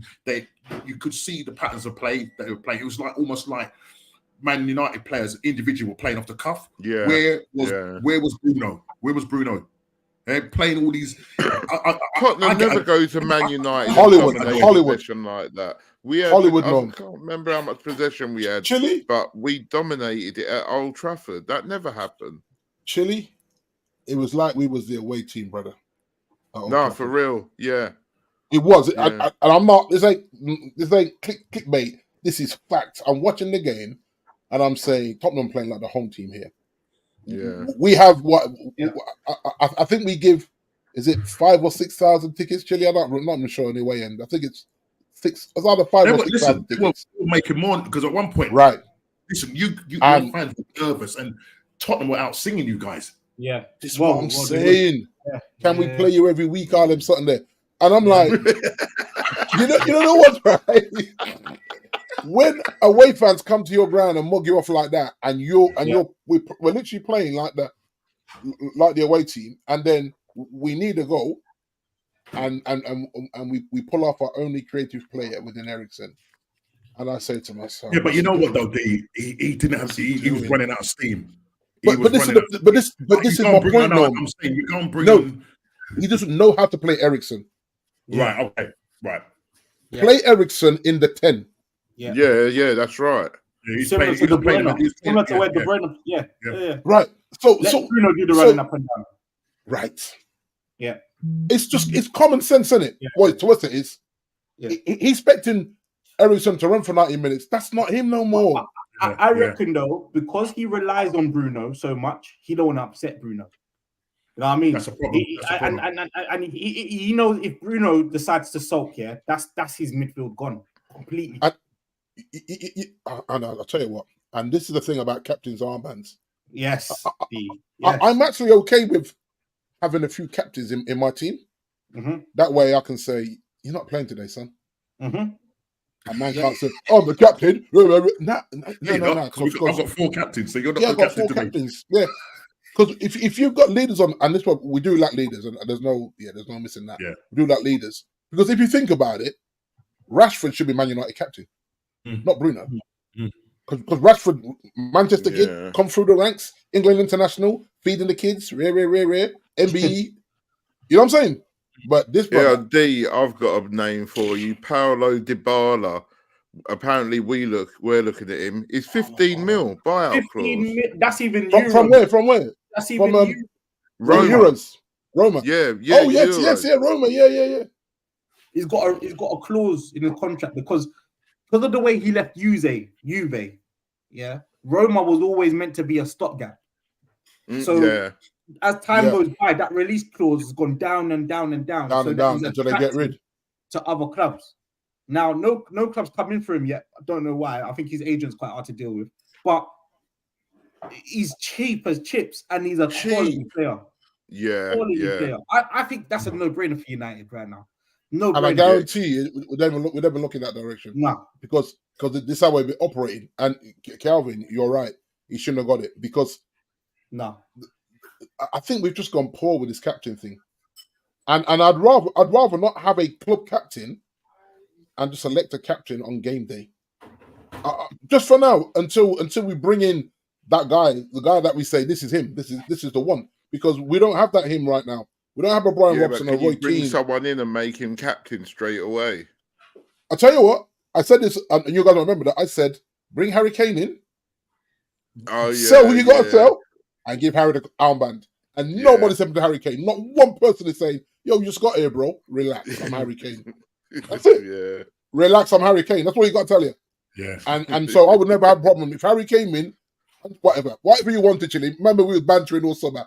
I would have given you whatever you wanted, bro. After what I've seen here now, give Chile his 110 million or whatever they wanted, and get Harry in because So the thing is, if you'd gone in for him, he would have gone to you 100%. 100%. He wouldn't have gone to Germany. Not be funny, his family could still stay in London if they really wanted to. Yeah, it's up and down, helicopter and all their business there. Before can I just throw something here? Getting Harry Kane in, yeah. With the way your club is at the moment, do you think that would have maybe impacted on his game or do you think it would have lifted Man United? It's just a question because the way Man United players are coming there and the whole ethos of the club and where you are in the doldrums right now, would he have made an impact on your team? Do you think he would have made your team better than what they are? Yes, he will make your team better, but do you think there will be criticism at some point because he's not scoring goals, he's being paid all that money and all of that? What do you think? Well, this is my thing. I actually think he brings a better lift because it's the England captain coming to your club. Yeah.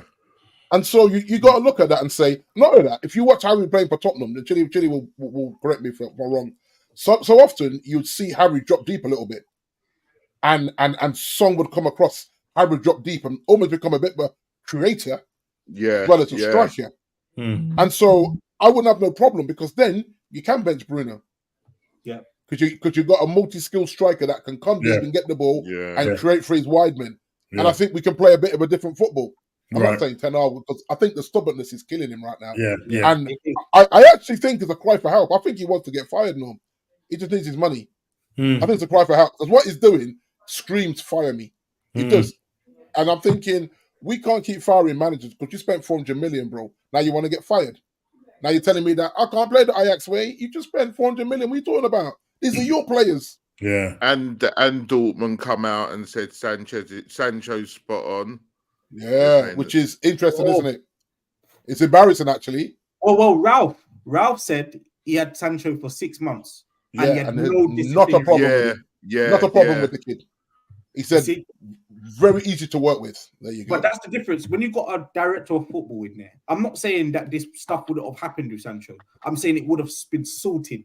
Someone would have definitely said, look, it's 10 hours, it's gone on long enough. You two in my office, 12 o'clock tomorrow. Even before you even start training, we're sorting this out.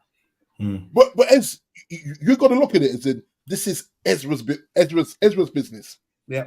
Are you paying D that kind of money to be in your reserves and at home playing? No. Not me. Like D, Monday morning, we're having a meeting. And what he said in that room, he said in that room. And it'd be like, Norman, you're the manager. When you get in that press conference, say what you want to say. I don't care. But he's back in the squad and you will play him. Straight. Simple. And you squash that. But apparently he did, I don't know, but I heard that he did apologise, but Yeah. Eric He wanted wanted the the public public apology. Yeah, That's and he savage. went, that's Yeah. crazy. So what he wanted, right? He wants him to come and sit next to him in a presser and apologize to Sky Sports. Are you kidding me? What? Just to show that I'm the boss. Come on, basically, yeah. So he apologized. Like, okay, yeah, you know what? My bad. I reacted to that in the tweet. I should have done that. No. That needs to be public. No, I'm apologizing to you now. And whether Rashford was there, because remember, Rashford liked his thing as well. You see Rashford liking his posts. Yeah. He's opened all his social medias back up. Yeah. So he got, and Benny McCarthy as well. Our striker coach is liking the. I say, rah. What are we doing here? On top of that, he comes off the bench in his debut, assist. And assist. Again, gets an assist. Yeah. It's like, and everyone's like, oh, it's the Farmers League. Them same farmers are winning European Cups, mate. Them same farmers is where but the question is, D, and I know in our chat, I think it was put to you and Jay, would you take him back? The thing is now, it's gone too far now. Right. And if he comes back, I mean, Jay doesn't want him back. Yeah. Jay's done with him. This is what I would say. Ineos like him. Otherwise, they would have put a buyout clause in this loan deal. The mere fact there's no buyout clause, they say he's coming back. This is why I say this guy, I think he might know. He said, remember he came out and said, I had a really productive conversation with the team from Ineos. And it looks like we're on the same page. Yeah. And whenever man said that. I mean, the way it's looking, D, yeah, is the chances of you finishing in the top 4, because top 5 at the moment is still up in the air in terms of whoever wins one of the competitions. Yeah. So at the moment it's looking like top 4. The chances are right now it doesn't look like you're gonna make top 4. Yeah. Right. With your form at the moment and the way you're playing. I mean, Gary Neville has come out and just said that he can't understand and can't see no style of play, and that if you carry on playing like this, you're not going to make the top 4. You know what I mean? You're going to struggle. If you look at the pattern, Norm, especially with the Glazers, now it's different because it's the Glazers and Ineos. But under the Glazers, they always waited until it was mathematically impossible, and then they just can him, and then we get an interim. Remember, we had a Carrick for the last 5 games. We had this one for the last 5 games. This is what they do. They'll say, you know what? He's not even going to make Europa. Yeah, get rid. And then hopefully then it's minimal. Then it's whatever. I don't know what he's got. I don't know what he signed. Whether it was a 3-year contract or not. I don't think it was a 4-year contract. I think it was a 3-year contract. Okay. So he's been here over 18 months. So it's not like you're paying in 3 years to get lost. Because I've always said that they didn't want to pay him off last summer, and then you allowed him to spend that money. This is what they did, Norm. They gave him what I call a Fergie type contract. No one should be getting Fergie or Wenger contracts now. Nobody. No. Football's too big for that now. And that's what they gave him. They gave him a Fergie Wenger contract where he was literally calling all the shots. Hence why we got Anthony, all these overpaid for all these players. You have to remember, Mason Mount was his first port of call when we needed Harry Kane. Where is he now? Everything about this manager, right? It's like that's the thing. He won't even tell you where Mason is. Where's Mason, bro? And I don't mean Mason Greenwood. I mean Mason. The one that you gave that you said to sweeten the deal. We gave him the number 7 shirt. Are you kidding me? This is ridiculous, man. To sweeten the deal. They said that his contract's until 25, and if you were to sack him, it would cost you up to 15 mil. Wow. Ooh. So that means Ineos will have to pay that money. So the 340 million that he said he's going to put into Man United, he might just put a little 15 million back to fire the man in the summer. Because I think he's screaming out, fire me, I'm lost. Yeah, I mean, if you don't finish in the top 4 or top 5, whatever it is, I think he's a walking. This is what I heard, and this how the fan channels are going wild. I was watching a little bit of Noureddin and Saeed before I come on, and Noureddin said, "Let this man stay and stew till the summer, destroy his contract. Destroy his reputation, and we cut him loose in the summer, and no big club will touch him." So Noureddin said, "I said, oh, Man United fans are wilding out with this one. They're upset now. They're done with him because they said he's been here long enough. Look at Ange. You know what Ange is doing. You know what Henry's doing at Villa. The guys have been there 2 seconds, and yeah. We see what they're doing. That's what they were saying as well. Exactly what you're saying. They're saying that you wouldn't know which one's been there for 6 months and which one's been there for 18 months. You know what I mean? And at the end of the day, listen, I know money helps in terms of, making your club and the team better, but you need to have a top class coach. Again, I listened to another podcast and they were saying that if Pep was to have taken over, was managing Arsenal last season, in this situation that was in, a position that was in, we go on and win that league. We go on and win without that league. Without hands doubt. down. Hands down. And that's really it, Norm. Yeah. That really is that, because even someone said, give Ange this current Man United squad with Casemiro and Lucha coming back in from injury, he'll absolutely cook it. Yeah. That's what I said. They said, give Ange this squad and watch what Ange will do with his Man United squad. Yeah, people are like, Ange who? Yeah. And the thing is, right, Chile, if you look at it, if you had Song and Madison, man, we're holding at least 6 goals in that game. Yeah. Yeah, it would definitely have been a different result if we would have got slapped off the park, brother. So man would have had to get escorted out of Old Trafford. Trust me. Because then fans would have ripped that stadium to pieces if Tottenham came in and did that.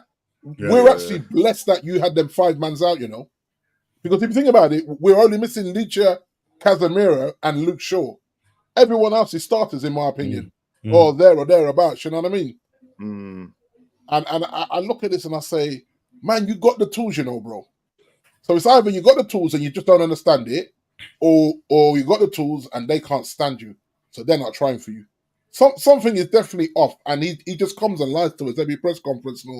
It's like, bro, the lie. And I'm not even saying fire him. I've never said to fire him, but I'm saying you've got to show me that you shouldn't get fired. Because even if I say don't keep firing the managers, Ineos, they've watched enough games to know, the way we want to go, this might not be him. Yeah. So if they get the football in control, just going back to the Tottenham game, there was times where they were just cutting through you like butter, literally cutting through your midfield. And you know what? You see when he put McTominay on, right? So McTominay, he trying to outshine Bruno. So what did that do? That leaves Maino on his own in the middle of the park, trying to do everything. Yeah, and we're just getting ran through. And I'm like, nah, don't put it on Kobe. Kobe can only cover so much blade of grass when these two don't want to track back. Rather than and so that's why I said that you should have put Bruno back with and make Ericsson playing the 10. That way you don't have to do so much running. But nah, I don't want to do that because it's that whole what they call it, main character syndrome. Rashford's got it, Bruno's got it. Garnacho's on his way to getting it. It's like you guys are not it. They're calling Garnacho Destiny's Child. The way Destiny pocketed him. Android 17. That's what Rats called it. Android 17. He said these guys are dead. Because the thing is, if they're not scoring, that's Garnacho, Bruno, and Rashford. If they're not scoring, they're offering nothing in the game. They're hurting us. We have to play better football without them, which is mad, isn't it? That you're playing better football without Rashford and Bruno. I people keep telling me Bruno's our best player. How? He can't retain the football. Yeah. It's just like, and this where Onana struggled. Remember I said to you guys some weeks back, Onana never expected to have to save so many or attempt to save so many shots. Yeah. It's like the moment he plays the ball out, he's back defending again. It's like, yo, guys, at least keep the ball for 2 minutes? Listen, there is a solution, D. If there's a chance that Mourinho, the special one, has been sacked. Nah, he can't come back now. The thing is, you remember, he fell out with the ball, didn't he, Norm, as well? Listen, man. Give him a second chance. Second chance. He did it with Chelsea. Come on, second chance. Listen, the thing is, listen. Norman, would you swap Emery for Arteta? Unai Emery. Yeah, for Arteta. Yeah, because I feel he wasn't backed. I thought Unai Emery wasn't backed. Yeah. And Unai Emery, you see, what I look at, and I keep saying this every week, or when I say every week, I talk to myself because I'm that desperate. Arteta has not got the qualifications in terms of being an experienced manager. Yeah. Unai Emery has won 3. He's won with PSG. All right, People call it a farmers league, but he's won with them, right? Yeah. He's won 3 Europa Leagues. He took Valencia. Is it 3 or 4? I can't remember. He took Valencia to a European final. Won that, didn't he? Oh, is it Villarreal? I think Villarreal. Yeah. Yellow submarine. Yellow submarine. This. What I'm trying to say is, Unai Emery's got more experience. He's managed a lot longer than Arteta, and that's, for me, this is where the annoyance comes for me, because Arteta is who was putting out cones and stuff for Pep, has decided that he can take Arsenal to the next level. He can't. And that's why I came back to the point I was making, that last season, if we had Pep managing that same team, we win the league. Yeah, in that position, win the league. Yeah, you do. Yeah, you do. We win the league. Yeah, Pep ain't letting that slip. Yeah. You know what I mean? And people say we're hating on. No, listen, I don't know what people have got about Arteta and what is it. I don't know if it's his drip. I don't know if it's his false ear. He's wearing a wig and it looks nice on his head. I don't know. I have no idea. Yeah, it's a Turkey FC wig, isn't it? That's a Turkey FC wig. I don't know. But at the end of the day, they're in love with this guy. And it's like you can't say no wrong about this guy.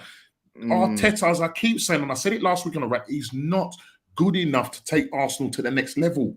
As I said, we finished twice 8th. We bottled top 4 to finish 5th behind Tottenham. Yeah, we went 93% of the last season, top of the league. We bottled it. Yeah. This season, we was Christmas champions for 4 or 5 days. Yeah, you know what I'm saying? Yeah, it just keeps letting you down, doesn't it, man? It's like, come on, man. You get these guys out there, and why they're bigging up this guy, I don't understand. I really don't understand. Don't get it. Don't get it. You know what I mean? But the problem is, the thing is, we said this as well, Nom. Huh? We said this as well. Yeah. If he's in Italy or Spain, he'd have been fired ages ago. Look. It's just our league, isn't it? No, listen. Mourinho is an elite manager. You can't. Yeah. Nobody can say any different. This guy's he's won everything, right? People are saying no, he's washed up and he's running out. The guy, Roma hadn't won a European Cup in 50 odd years. Right. They win their first Conference League Cup. Yeah. They went to the following year. They went to the Europa League final. Got beaten by, I think it was Seville. I think. Right. What I'm basically trying to say is that Mourinho's got all of these titles and things. Yet Roma said, "Yo, you ain't giving me the results, mate. Yeah. You finished 6th. I think you finished 6th twice. Yeah, he's only 5 points off of top 4. They said, no, we can't go in anymore. I think even he was... He got sacked after the AC Milan game. Yeah, but I think even he was shocked. Yeah. I don't think he saw that coming, you know? No, didn't. But I'm trying to say, if Mourinho can get sacked, why is Teflon Arteta... What? Nothing sticks with this guy. Teflon. Seriously. Yeah, it has to be him and Edu. That's his new name now, Teflon. Him and Edu. There's got to be a pact there with him and Edu. Sorry. There's got to be something there. Something is off in it, though. Yeah. Something is very off. Maybe it's because he played for you and that, and so. And look how long you had Wenger, you know what I mean? You don't chop and change your Wenger, managers. He can't lace Wenger's boots. Yeah, he can't lace it. Wenger is a legend. He's an absolute legend. So why do they think that? It's almost like these young fans, that are supporting this club. I've seen Arsenal win titles. These young fans haven't. Yeah. I've seen them do. Yeah. You know what I mean? I've seen us go a whole season unbeaten. After go and visit my not VHS. I was gonna say VHS. I got to visit them old tapes. Yeah, when Henry was just scoring up the place, man. Yeah, elite players that had mentality and knew how to win.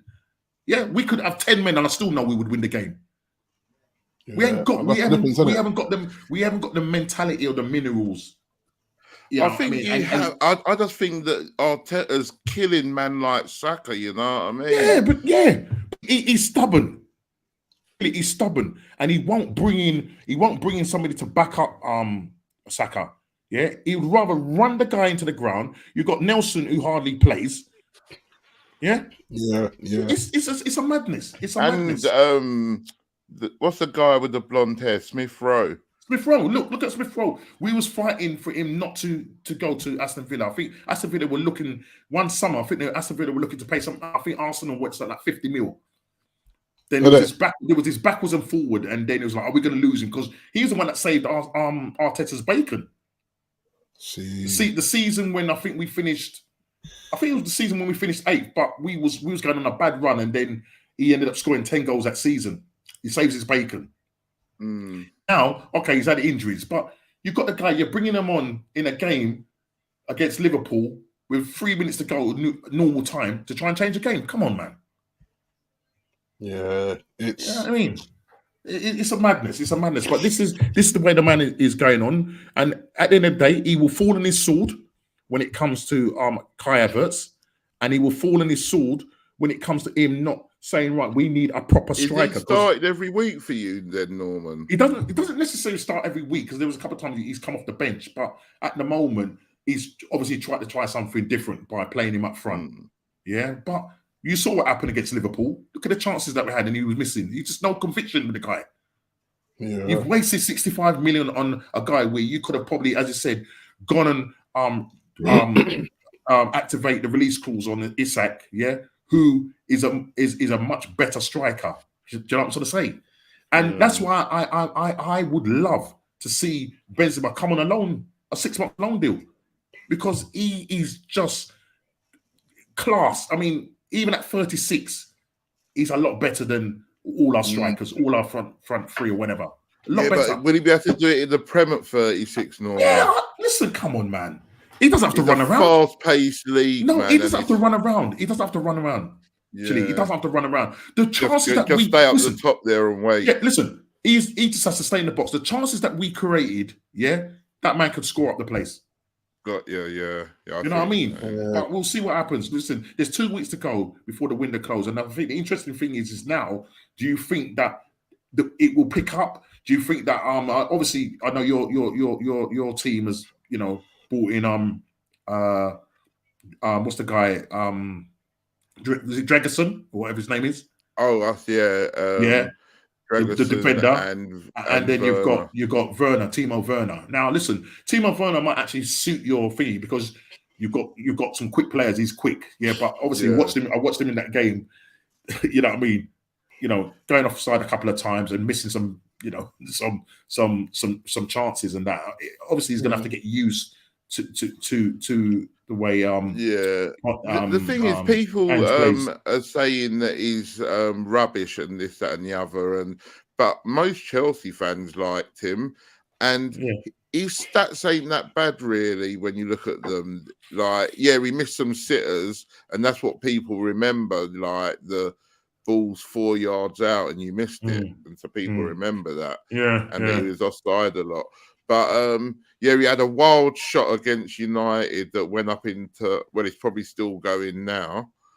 And then he had another one where he dragged it, and then he had one where he tried to hook it.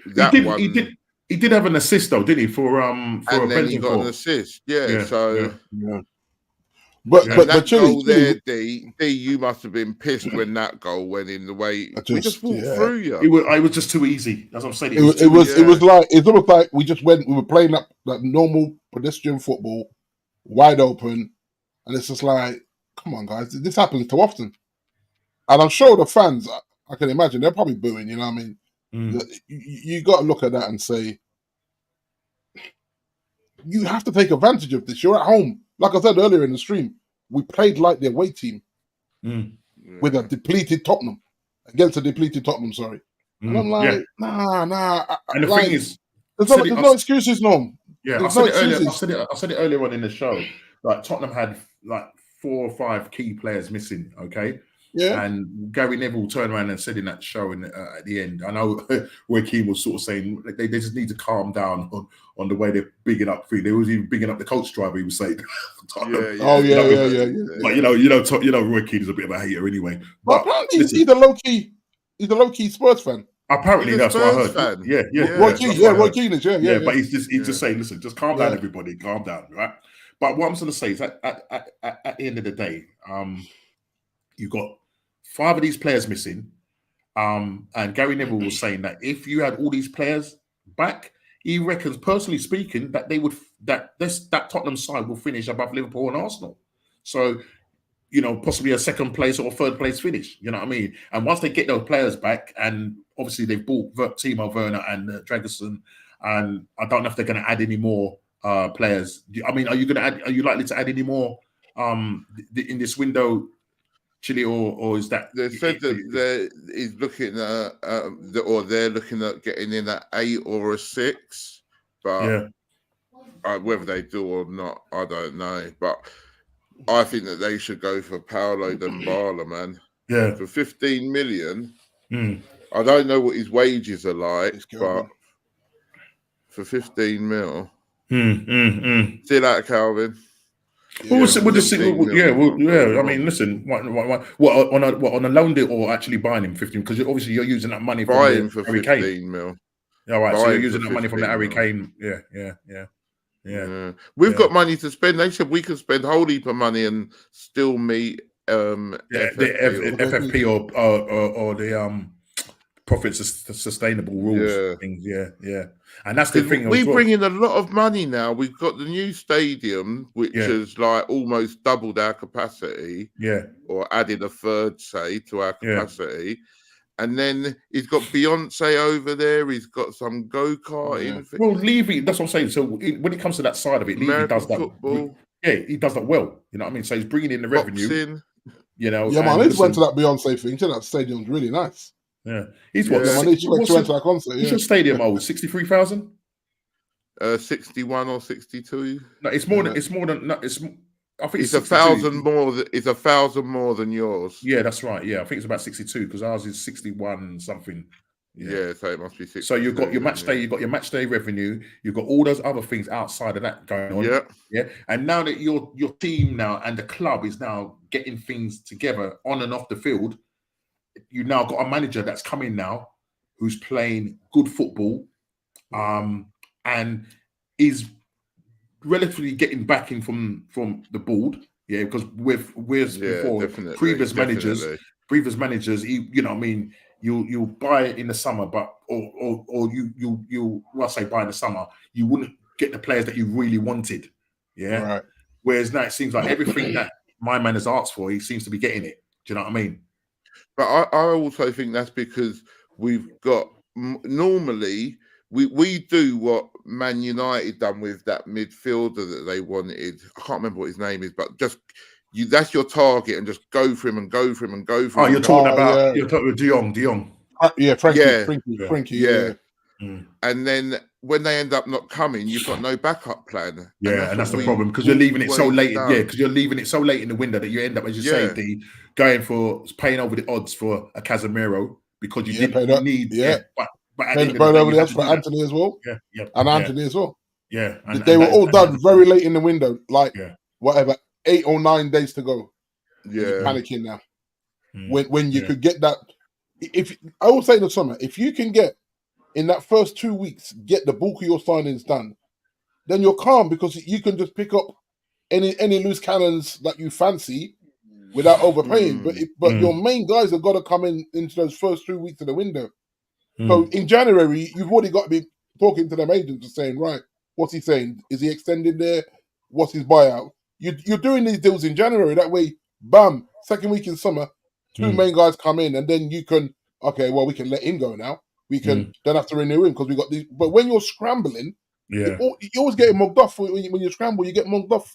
Yeah. You know, the second to last week in August. And you've been doing that for a couple of seasons now. Do you know what I mean? So they need to hopefully the new part regime that's been over the club partly, that they'll have talking about taking over the football side of it. That will be sorted out with a new DOF and the people behind. This way they're going to fall out. This whole Fergie control thing is actually in Ten Hag's contract. Right. So if Ineos come in and say, well, what's this? Well, yeah, he kind of got a big say on how the transfers go. And they're saying, well, no. We'll put the DOF in for that. And this is another reason why they could just say, how much do we need to get rid? Okay, pay it. Let's do it. Yeah. And bring that. Because if they bring their own person in, as in Ineos, if they bring their own manager in, you can't argue with it. They just bought a huge share into the club. They just they'll tell you 1.4 million reasons why they can do what they want to do. You know what I mean? Until I went to put that money up, until I went to drop $1 billion on Man United, I got a chill. You know what I mean? So it's you know what I mean, Chile? It's like, and I know that he's connected. We know he's connected in football. His people around him are connected. Yeah, so if they've been looking at other managers, that's other people. Don't be surprised if he gets canned. I'm not saying fire him. If he gets canned, he wants to be right now. I think what he did in the Tottenham game, he just screamed fire me. It did because when he took Ericsson off and Casemira's there, and he opts for McTominay. I'm saying you've gone to this. This is what Ollie used to do. This whole just go out there, get me a goal. Forget about style of play. Forget about just get me a goal. I know you can do it. So he's hyped him up on the, and McTominay was awful. It was like, what are we doing? And Cass can get you a goal. He's proven that last season. Him and Kobe in the middle. I got a team in my head, and people would say I'm wild, but I would actually play Casemiro and Kobe Mino in a double pivot, which would allow our left back and right back to play as wing backs and push forward. Yeah. And then one slots and one holds. And then you play Ericsson when you play him in a 10. And then sometimes that's where we play. He is a 10. So. Yeah, and then Bruno, sometimes he's have to come off the bench because he doesn't like playing right wing. He's not good on the right wing. And then you push the youngster onto the right wing so that he gets more touches of the ball. He gets used to the Premier League. He gets used to getting tackled hard. He gets used to cutting in or going down and trying to cross with his right foot. You just mix it up, Chile, and you don't want to mix it up. You just can't keep, like, I'm glad he scored against you, but it's 2 goals in 17, mate. He's 20 years old. You're expecting him to lead the line for Man United at 20 years old in the toughest league in the world. That tells you, what are you doing, mate? He's 20 years old. So when he's scoffing and getting a bit frustrated because he's not getting the service and then he gets one, he's so relieved when he gets one. He's like he's having a heart attack when he scores a goal because he can't believe it. And it was a good goal, though. He banged that ball, man. He hit it, And no I was keeper in happy the for world him. saving that. I was happy for him, but most of the game he looked lost out there, Chile. He looked lost, and but like you say, he's 20, man. That's not even legal to get in. He won't even get in most nightclubs in London. Exactly. Same as America, where you have to go and show your ID to get into a wine bar. Yeah. You know the ones, as big as you are with grey in your beard, the man says, "Can see your ID, please, mate." You're like, "What?" Let me see your ID. Man, look, you see the grey in my beard, right? Yeah, I need to see your ID.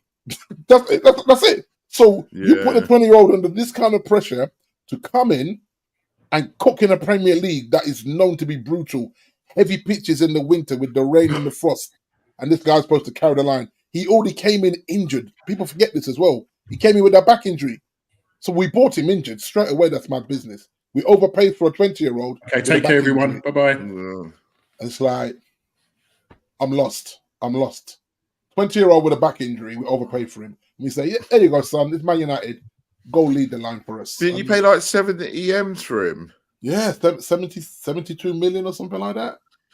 Another 28, and you could have got Harry Kane, man. I'm just saying. That's really my point. That's why I was bantering you, saying, like, give me a little discount, Chile, something. Just give me a little bargain thing, man. I mean, when I say bargain, I think I was talking like 85, 90 mil. That's what I'm saying. Eventually, you started off low, trying. I started off 70, didn't I? I started off 70 in Martial. I think I paid 70 million to Martial. You know what I mean? But the same thing. Yeah, that was it. Yeah. If you look at Martial, Chile, Martial is not injured. I don't remember what game it was, right? Where he's telling Martial to go and press on his own. It don't work on your own. Martial says, "What's the point?" He raised his hands at him. We ain't seen him since. Not a single minute since he clapped back at the manager in the live game. And the commentator said, yeah, there's no point in one of them. If Rashford ain't doing it and Anthony ain't doing it, what's the point of Martial doing it on his own? Like a headless chicken just chasing the ball. And so when he clapped back at him from the touchline, we have not seen the kid since. And apparently he's not injured. Oh, boy. Like this guy, if anyone challenges him to him or says anything, he gets up in his feelings. And Yeah. But basically he's saying, what's the point of me pressing on my own when these two are not pressing? No, but that makes sense. It doesn't. You can't press on your own. He's benched him since that. We ain't seen. He hasn't said he's injured. He kept saying, "No, it's illness." Come on, he's man. Lying. He's lying. This brother lies for fun. He's habitual to a point now. When he lies, right, and then he gets caught out, he starts backpedaling and pretending that his English is poor. It's like, nah, get out of here, man. And I'll back this brother. You guys know I'll back this brother. But now, man, he's got me on the edge. He's becoming unattainable. Yeah. Yeah, I don't want to say Ten Hag. Unattainable. I'm not even finishing the sentence. I don't want to say that, but now I watched the Tottenham game and I said, when he brought McTominay on when we needed a goal to win at home, I said to myself, yeah, he's trying to get himself fired there.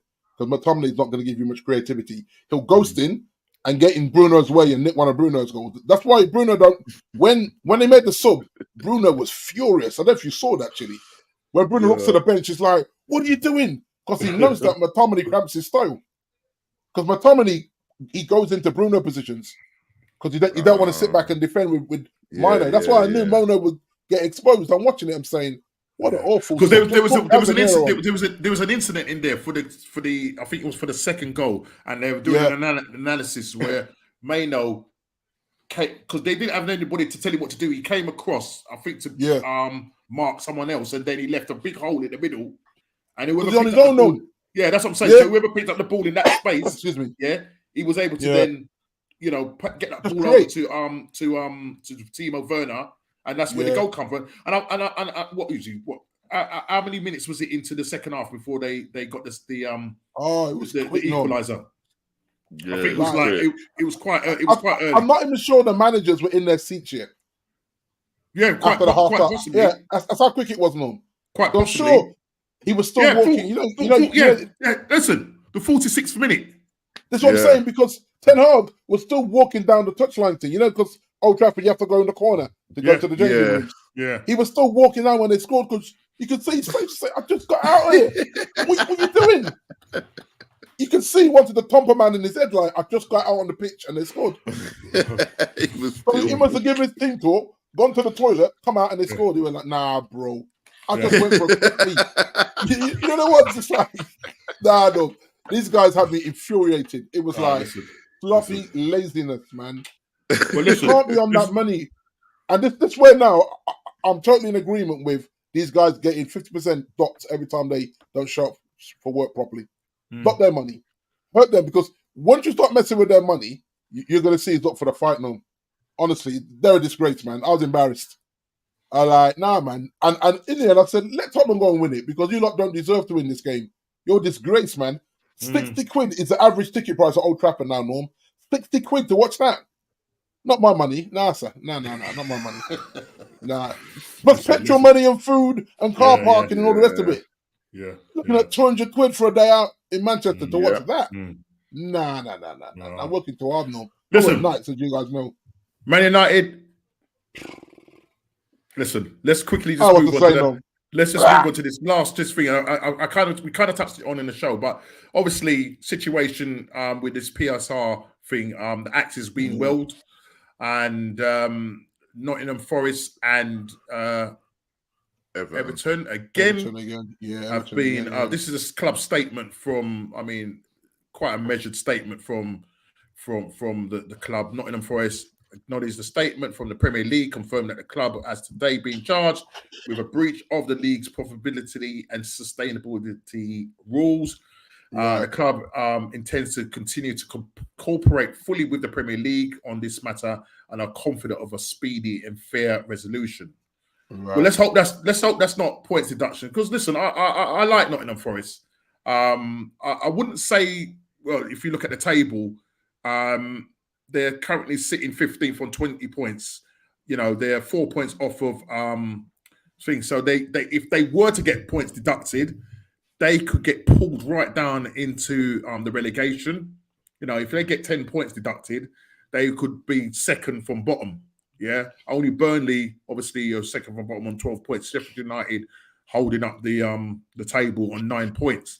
Yeah. And again, if Everton get deducted, say 10 points. I'm just saying these are the scenarios. If Everton get deducted 10 points, they can end up on 7 points I'm just saying. I'm not saying that's going to be the case.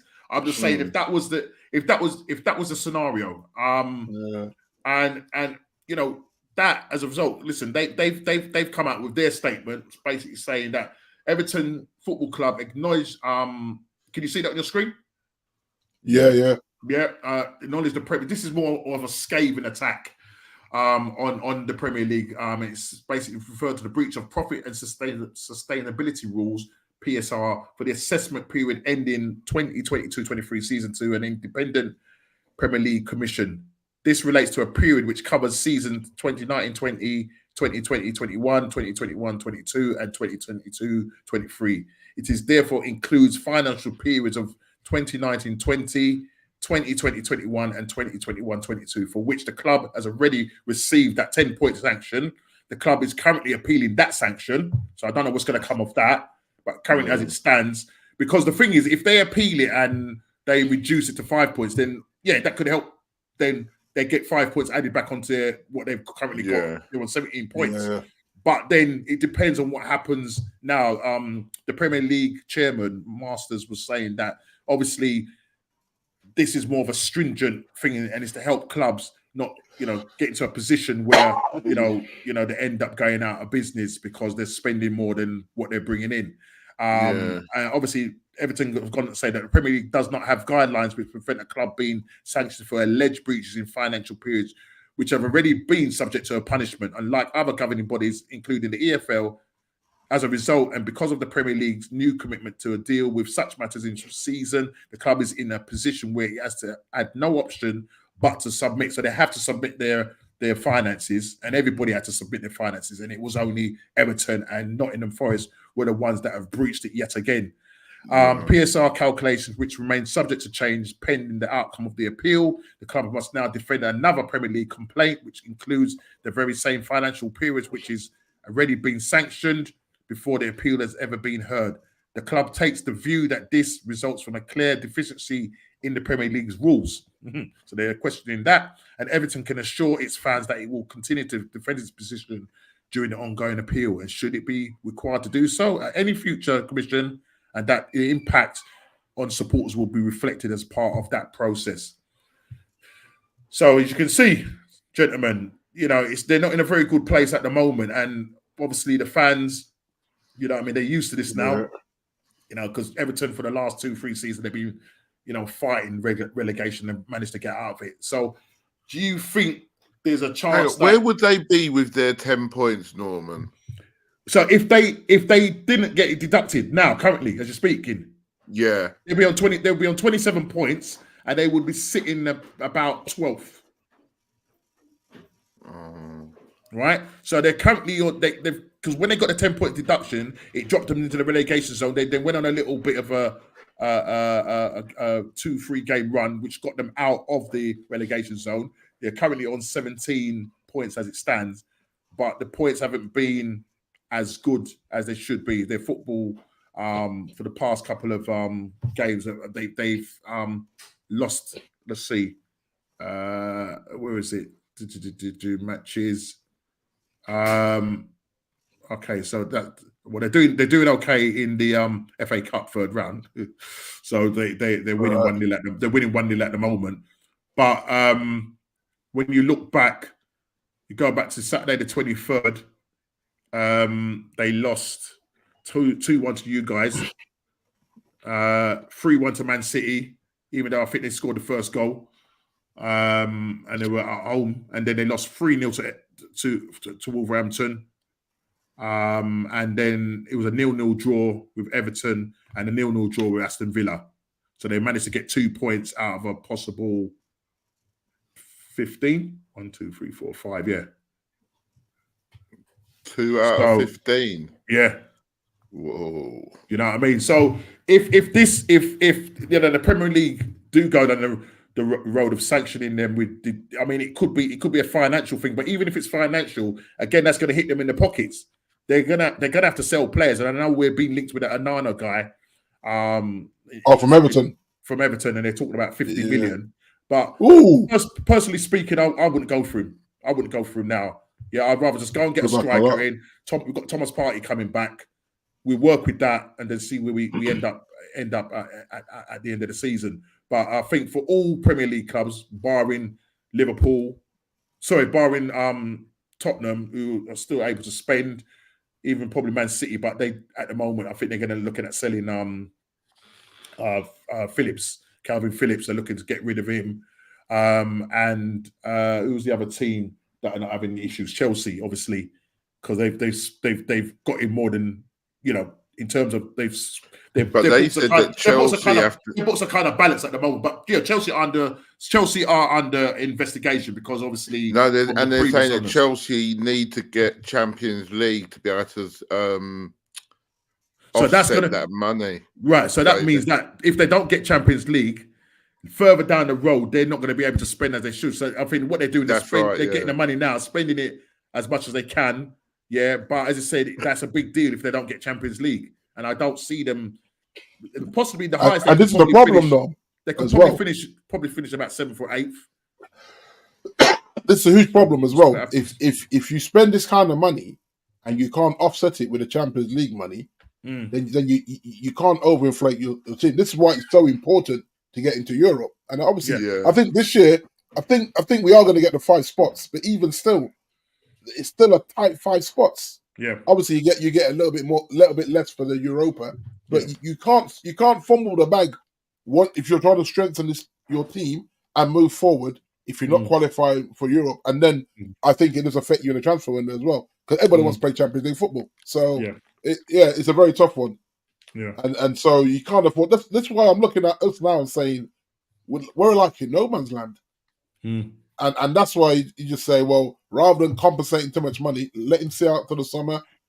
And then if NES decide to swing the axe on him, then so be it. I'm not going to cry about it because I think he's let himself down. Because a lot of people are saying that he's catfished us, which is quite funny. When I hear that, I always make me laugh at this. But I actually get it because I think when you listen to those first few press conferences and about eras come to an end, and he was giving it the bigger norm, you know what I mean? Yeah. And so you went, this brother's coming in, Ajax football, we're going to be cooking. And then it's like, nah, man, not been quite. catfished. Yeah, we have, man. Like, you know what I mean? Like, he pulled off the wig, took off the false nails, you know what I mean? Took out the eyebrows. Oh, my God. Oh, my Lord. Oh, my Lord. Oh, no, man. You know what? It's a madness. It's an absolute madness. Man. Yeah, but listen. Man. It is what it is, man. And as I said, look, we'll see what the summer brings. You know what I mean? We'll see what the summer brings for you guys.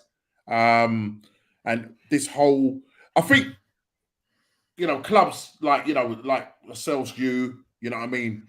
Yeah. Obviously, we spent quite a lot in the summer. And so, exactly. You know what I mean? Now we're kind of scraping the barrel now. Do you know what I mean? So if we are going to get anybody in, it's probably going to be looking at like loan deals. But if one of you get Tony, one of you will. Yeah, but it won't be in January. It'll be in the summer. It won't be in January. Yeah, that's the thing. Yeah, it won't be in January. Yeah. But then in January, Norm, I don't know how. We've been linked with a couple of strikers, but I don't rate them. I've never watched them play, but if I don't know what their name is and I've never heard of them, I don't rate them. Right. And not that, Norm. I always say, who else is coming in for him? I said this when we signed Bruno. Who else is in for Bruno? Nobody. Yeah. Do I want him? I want players that everybody else wants. You know, they want. Yeah. Oh, yes, I mean, and legitimately want as well. Exactly. Legitimately want. You know what I mean? Yeah. Because if nobody's going in for them, then it's thinking, well, you know what I mean? Right? Okay, why are we going for him? Do you know what I'm saying? Right. You know what I mean? So, yeah. So, look, I don't know. I hope Arsenal will sort out the striker problem. Do you know what I mean? Or Arteta needs to rethink how he prepares his team for the next, how many games that are left? 19 games. 17, is it 18 games? 18, we're on game week 21. Yeah. So it's 17. Is it 17 games? 17 yeah. 17 games. Yeah. So we'll see what happens. And don't forget, you man are still in Champions League as well, Norm. As well, So yeah. And the thing is, to juggle. If we go out to Porto, and finish way off top. I think we probably finish in top 4, but if we finish way off maybe Liverpool or Man City, it's time to go, as Claude would say. It's time to go. You know what I mean? And there's nothing wrong with that because the big clubs in football do this. Yeah. They just don't keep hoping until you end up with a situation like I say, when Liverpool went all them years without winning, 3 decades without winning the title, like we're already a decade in. How quickly that has happened. And I'm saying, no, that decade happened quite quickly. Before you know it, 2 decades. No, don't keep hanging on to guys that keep promising and they're just not it, man. You're hoodwinking people in press conferences, and now you see press conferences, they're embarrassing now. You know what he's talking about. It's like, bro, what game were you at? We didn't play well. Like, it's okay to say that we don't play well. That's what I don't get. It's like it's an indictment to say when they try and say that you played well and you just we didn't watched play well. it and you think Tottenham played well. How about you say that? Tottenham played very well. They probably deserved all 3 points. I'm grateful that we managed to scrap and hang on to a point. I would respect him more for saying that. But don't tell me that we played well. We didn't. It was awful. Yeah. Against a depleted team, we couldn't do anything. You watched it against the Wigan. We struggled to beat Wigan, guys. So I knew we were going to struggle to beat Tottenham. I knew it. Regardless of being at Old Trafford. We're just that team right now. And you know what I mean? No rose-tinted glasses here. We're that team. I have to own that. So, wow, just white screen. But listen, you're I don't know if it's me, but your screen is frozen, D. Yeah, I've just white screened for some reason. That's really weird. Yeah. I don't know if you... here we go. I'm back, I think. Am I back? You back? Yeah, back. That's what's going on there. See, this is Joe Glazer trying to get me in it. Joe Glazer trying to get me, man. I'm talking the team, man. I'm talking the team, Joe. Let's just finish off with what's going on prediction league table. Man, I got that one hardly didn't I? I don't know if you've got. Have you got the because of the staggered winter break? Does the Premier League thing happen? It's updated to a point, Norm, but then it's going to be no point until the second part of the games because it's all still the same game week. So we'll leave that then. So we'll leave that. And obviously it's kind of thrown a little bit of a spanner in the works for us because obviously the other half of game week 21 is going to be played this week. Wednesday the 31st. No, sorry, tell a lie. It's later on, isn't it? No, tell a lie. So the first game week 21, because you've got FA Cup weekend. Yeah. Let's see. Let's work this out. Sorry. So Saturday. Is there a game on Friday night? Right. No. So Saturday is when game week 21 of the second half play. So Arsenal to Crystal Palace, Brentford, Nottingham Forest. Well, so we won't be predicting those games, okay? Because we've already predicted the 5 games that we said we was going to go for. So what's going to happen now, people? And if Ez is listening, Kofi's listening, what we're going to do is to do the predictions for game week 22, right? That won't be on the show because game week 22 starts on the Wednesday of next week's show. Right. Yeah. That's right. You've got match day 21, which is Sunday the 21st. Monday, Brighton play Wolverhampton. It's still match day 21. Tuesday is the EFL second leg, Chelsea against Middlesbrough, and then Wednesday is Wednesday the 24th is EFL. Yeah. Then what happens is then you go to FA Cup weekend, 4th round, which is Friday the 26th. Saturday 26th, all FA Cup 4th round. Sunday's FA Cup 4th round. Monday, then Wednesday the 31st is when the predictions for game week 22 is. Right, you just have to tell us at the time, man. Don't worry about putting in any. Well, we won't put nothing in until you tell us to. That's basically it. That's the long and short of it. Yeah, that's the long and short of it because we'd have to do the second. I think we'd have to do the second. Well, we can do it. We could actually do it on the Wednesday. Put in the predictions, but it won't be. Game week 22 won't be then mentioned. Who plays on the Wednesday? All right, so on the Wednesday let's see, Wednesday the 31st is Tottenham Brentford, Man City Burnley, Liverpool Chelsea. Are there a few games on the 31st? Yeah, and then on the Thursday is West Ham Bournemouth, Wolverhampton Man United. And then Saturday it goes to game week 23. So we'd have to do it just before the 31st then. Yeah. But we just won't see the result till the following week. Yeah. And what we could actually do as well is you will have to then do game week 20. We can do game week 23. Yeah. As well, which will then be mentioned on we're away, isn't it? Yeah, Wednesday the 7th. Yeah, but I'll explain it in the chat after. So don't worry about putting anything now. I'll try and make sure that, by Wednesday the 7th of February, we will be doing game week 22 and game week 23. Basically, you get the results for game week 22 and 23 on Wednesday the 7th. So you've got a bit of a winter break, guys. Yeah, literally, you know what I mean? You got a bit of a I don't even know if we've gone away for the winter break, Norman. Yeah, I don't know, mate. You were going to Dubai, weren't you? Were they? I don't know. Yeah, I'm sure you were. Someone said that you were going to Dubai. Let's go. Where is it? Where are you? Let's share this. Oh, yeah, I think you're right, Chili. It was someone was in Dubai trying to get autographs from them or something. I can't remember what, something like that. Right, here we go. Let's share this. All right, okay, here, guys. Chili, you're still at the top, mate. Right. You don't have to tell me. I know that. All right, keep your mouth quiet, bro. Chili handling business, man. So as you can see, Chili is handling business. On 18 points after game week 21. I'm still on 14. So the only two people that scored for game week 21 was actually Chili and Kofi Klopp. So he's on 14 points, same as me. Big D's on 13 points. Chili opened up a gap. And 9 points clear of Ez, who's in 5th place in the Europa League. Oh, well, not Europa League. Well, it depends. It could be a Europa League spot or it could be a Champions League spot. Who knows this season? But yeah, I'm getting this horrible run this season, boy. Yeah, awful. I mean, it's looking like hot chilies are incoming for Ez if he doesn't pull his socks up.